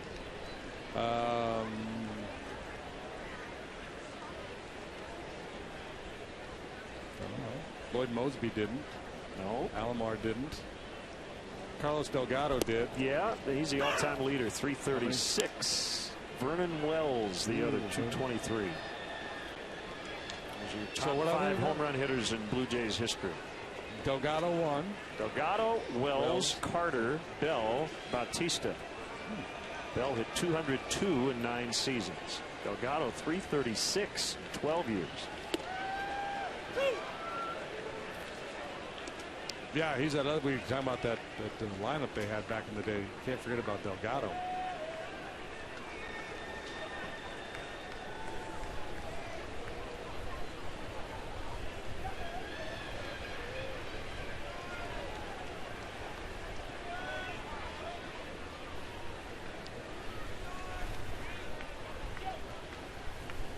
Two on, 2 down, and 0-2 on Encarnacion. Here it is. Drives that ball into right center, and it's caught by Soler. Boy, have they hit some balls hard tonight. 6-0 after 7th.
brought to you by Budweiser.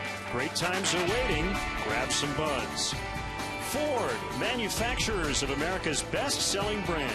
Check out our best-selling lineup at your local Ford store or online at localfordstores.com. And by Xfinity, your home for the most live sports. Marcus Stroman's on pace for the Maddox. He hasn't given up a run, and he's made under 70 pitches. First pitch strike on Soler, who has the only hit. A sub 100 complete game, is that a Maddox? Shutout. Well, it's got to be a shutout. Yep. He has faced the minimum through 7. Toward the hole, Reyes sets, throws, and gets Soler.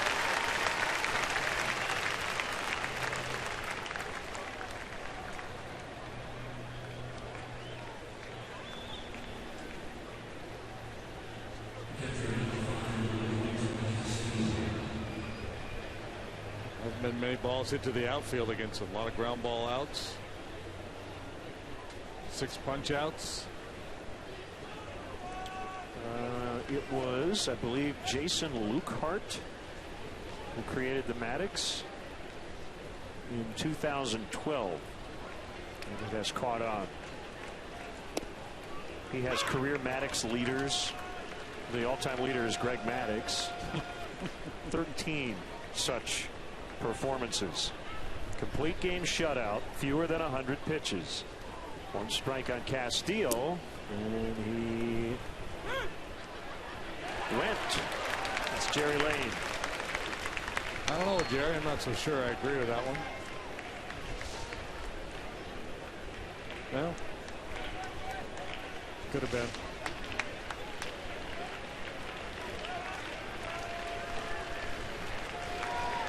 Pretty nasty curveball he's got.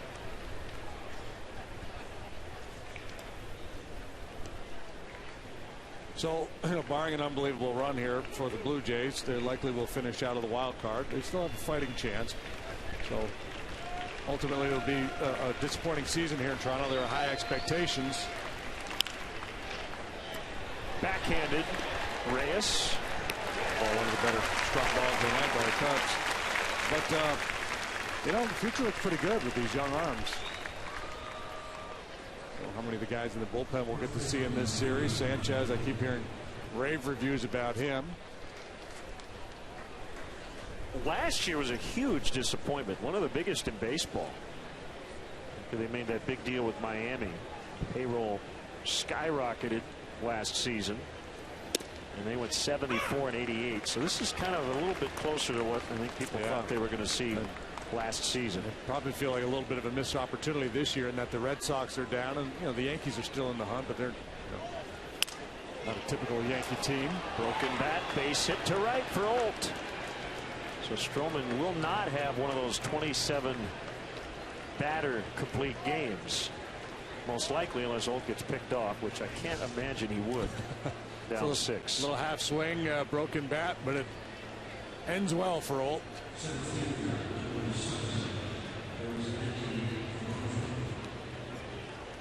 Didn't mean to swing, and he got a base hit out of it. Maybe his luck is changing after the 3 hits and a walk yesterday. Able to clear his mind a bit back at AAA. Alcantara is 0 for 2.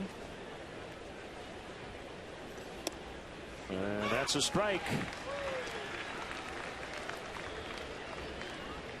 This has just been a clinic by Stroman tonight.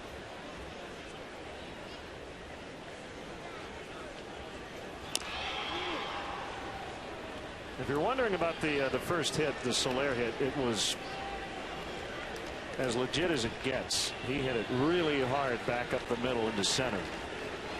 The Olt one is the kind of hit, if it had broken up and no hitter with 2 outs in the 8th, everyone would have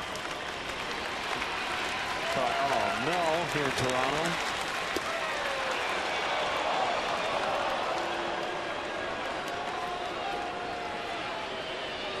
Like the Kerry Wood one-hitter?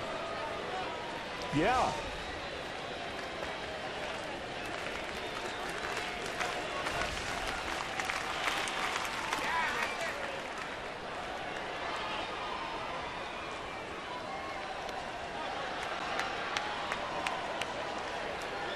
2-2 the count.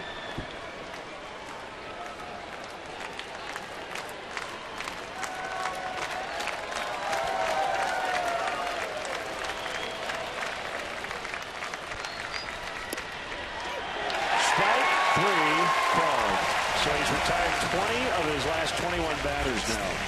Drake to brace. 6-0 Toronto. I want this shit forever, mine, ever mine, ever mine. Shut this shit down.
Dominating pitching performance by starter Marcus Stroman.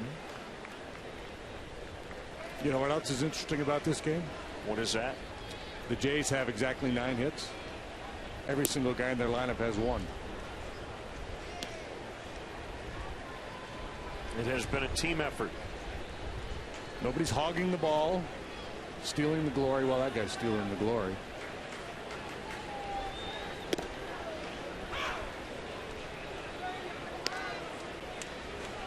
Adam Lind on the DL twice this year, so he's been limited to just 80 games. This is his 81st. From Anderson, Indiana. A deep drive to left. Coughlin can't make the play right off the top of the wall, and it's a double. So much for the 1-hit per man theory. That's how the 7th inning started with a leadoff double. It was Pilar. He ultimately scored. Now the big fella Adam Lind pushes Coughlin to the wall. Boy, Chris Coughlin got to be getting pretty familiar with that wall out there and left.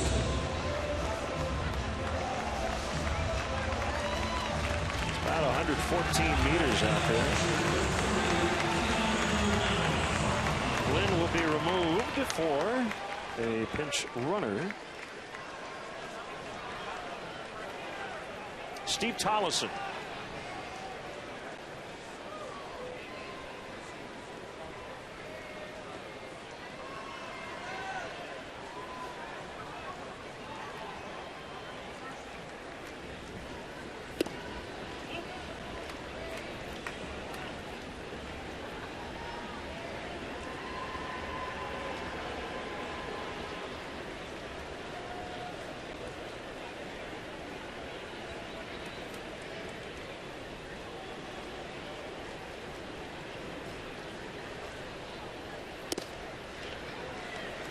Ace of MLB Stats, good follow on Twitter at AceBallStats, just tweeted the following.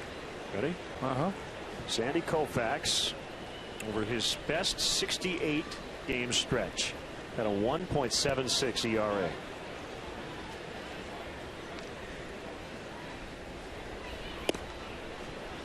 Clayton Kershaw over his last 68 starts, 1.74.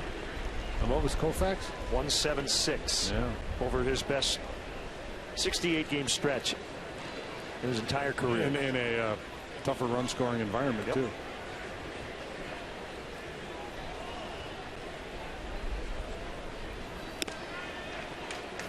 That I find really interesting. Well, we talked about it when we were in Dodger Stadium, how anytime somebody brings up the comparison to Koufax with Kershaw, there's this, especially the old timers, there's this knee-jerk reaction. Oh, you can't compare anybody to Sandy Koufax. Well, yes, we can. Yes, we can. With all due respect. Tells you how great Kershaw is. Navarro will get Tolleson to the plate. The honor against his former team is knocked in 2 tonight. It's 7-0. That's a good hitter's ballpark. The ball carries well here, and because of the turf, the ball shoots through the infield, and the ball gets in the gaps and down the lines and into the corners and all that stuff more quickly here than it does in a natural grass field. But aside from that, it's just been a lot of really good swings by the Blue Jay hitters, taking full advantage of Turner in Australia, their struggles to locate.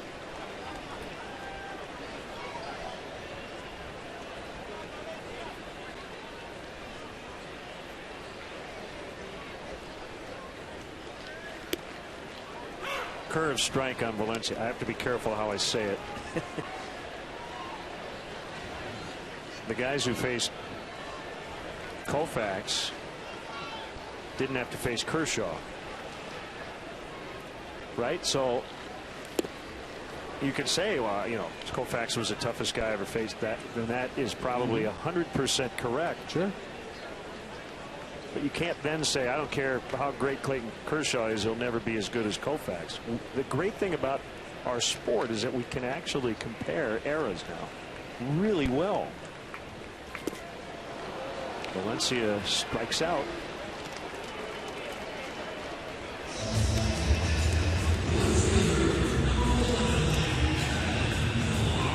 And Kershaw, in a lot of ways, still getting started. How old's Kershaw? Like 27? I don't think he's that even old. that.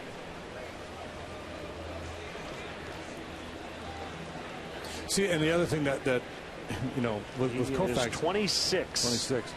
The other thing with Sandy Koufax is because of the arm injuries, all the pain he was pitching through, his career ended early. So he never went through that period where he was a diminished. He was a star. That 5-year period where he was just unbelievably good, and then he was done.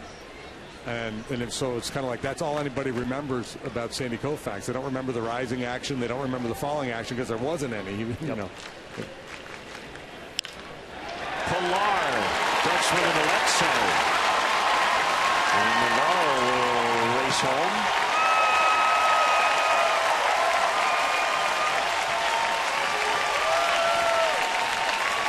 Well, you can't throw in the towel in baseball. You got to play them all. But pretty dominant performance by the Jays here this evening in every facet.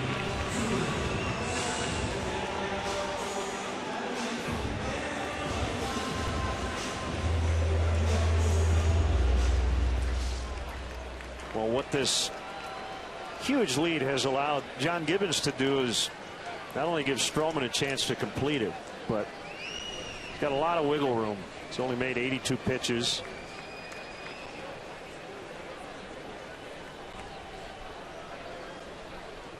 Even if he, loads the bases in the top of the ninth, he still might try to let him work out of it. We'll see. Fouled away by Goins.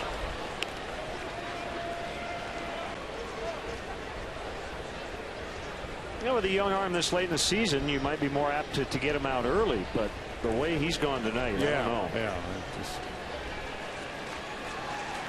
It's been so easy for him. Stress-free. So few pitches.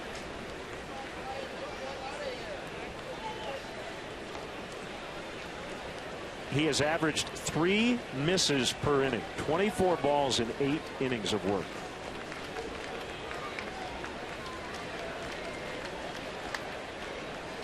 He's probably hoping his offense ends this inning fairly soon.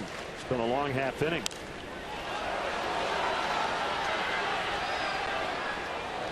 Yeah, he's anxious to get back out there and finish it. He's on a roll. He's had a great rhythm all night long. He doesn't need any more runs.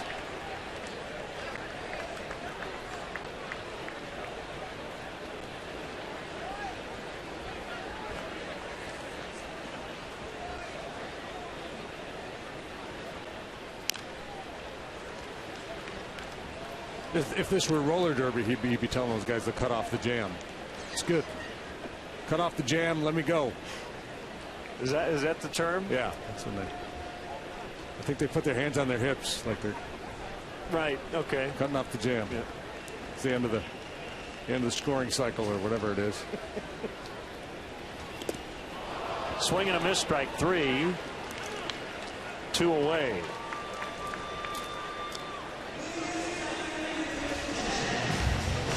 Good tight breaking ball by Straley. Second strikeout of the inning.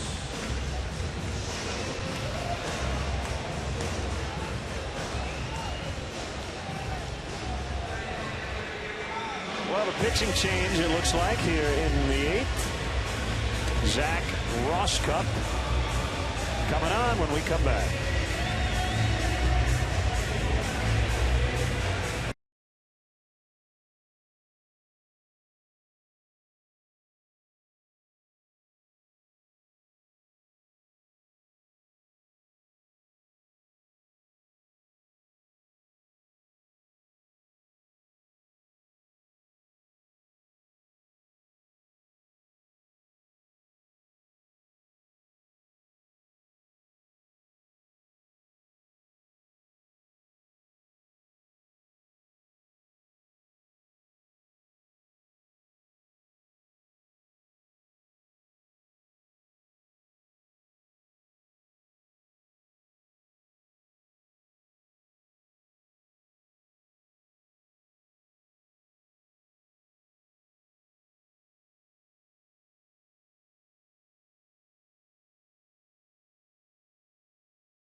Fastball at 94. Yeah, well placed too. Rosscup has struggled with his control. He's walked 5 in his last 2 outings. One of those a disastrous 6-run outing against the Cardinals back on August 30th. So I think this is just an opportunity to Ricky get him in there. He only needs to get 1 out. He's got a left-handed hitter up and working down in the bullpen, trying to polish some things up mechanically.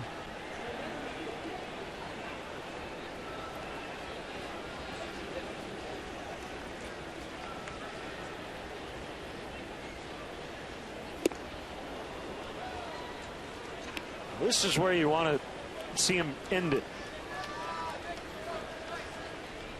He's at a pension of getting ahead of hitters and then not finishing the deal. In the dirt, 2-2. I like what you say a lot about like this sort of spot. You're brought in to get this guy out, not work around him. Right, and you can't, when he's got good enough stuff. Some guys have to nibble and pitch away from contact. He's not one of those guys. He's got good enough stuff. There you go. Yeah, right down the middle. 4 strike, 3 swinging. We go to the 9th. Stroman back to work after a fairly long layoff here in the 8th.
Play first here in the 9th. Marcus Stroman in his 23rd Major League appearance and his 18th start looks for a complete game shutout. Watkins, Valaika, Coghlan. First pitch swinging. Stroman will flip. That goes 1-3. 83 pitches in. He's 2 outs away. That's his 59th strike. You get the feeling he could go about 14 shutout innings here tonight. He went 9 innings once this year. Got a no decision in a game that ultimately went 10.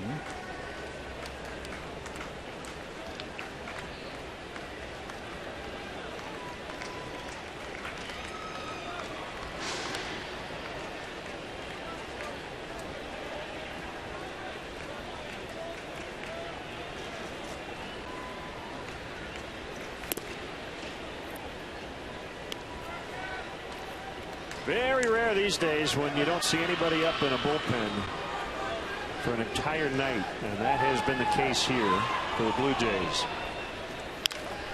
Ground ball into center.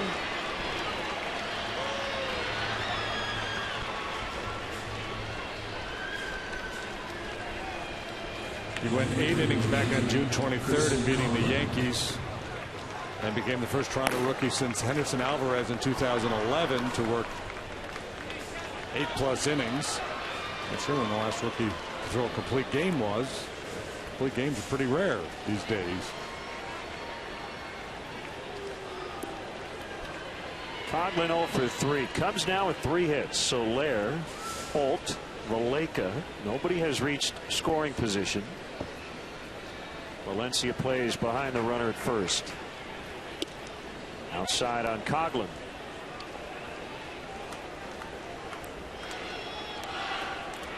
Blue Jays have 2 complete games this year. R.A. Dickey, the knuckleballer, has 1. Drew Hutchison, the other.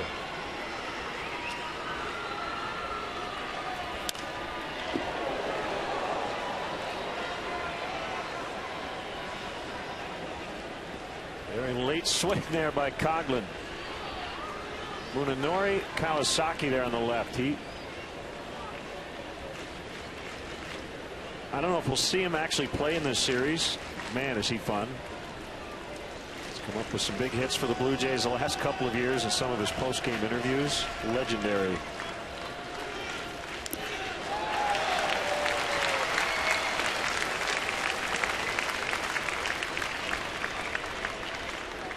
One and two.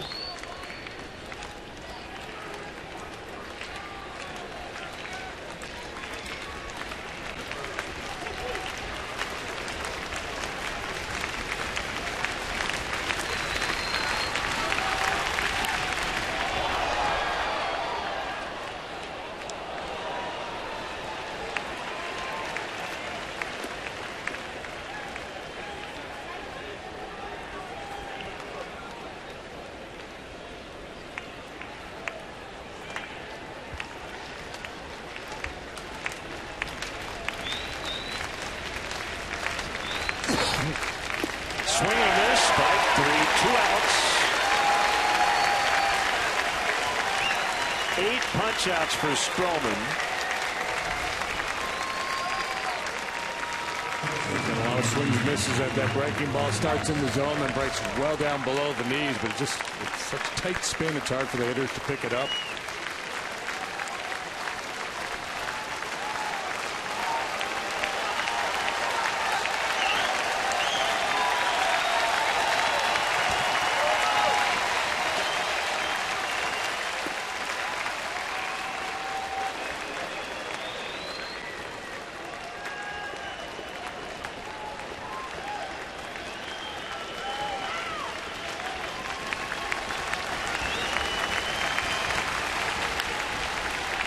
Foul.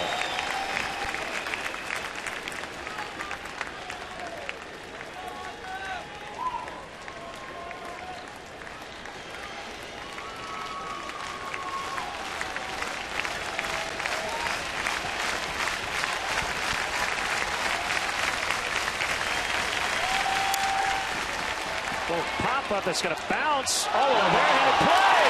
Oh, my goodness. Look at Stroman. Goins just made a play that you're going to see several more times here in the next. You don't get that out anywhere but on Astro turf. Wow. His broken bat inside out swing ball had all kinds of side spin, and watch it take this funky hop back in the other direction, and Goins is very clever. He has not made an error yet at the big league level this year. A nice exclamation point to an unbelievable performance by Marcus Stroman. A 93 pitch complete game, 3-hit shutout. He faced 2 over the minimum.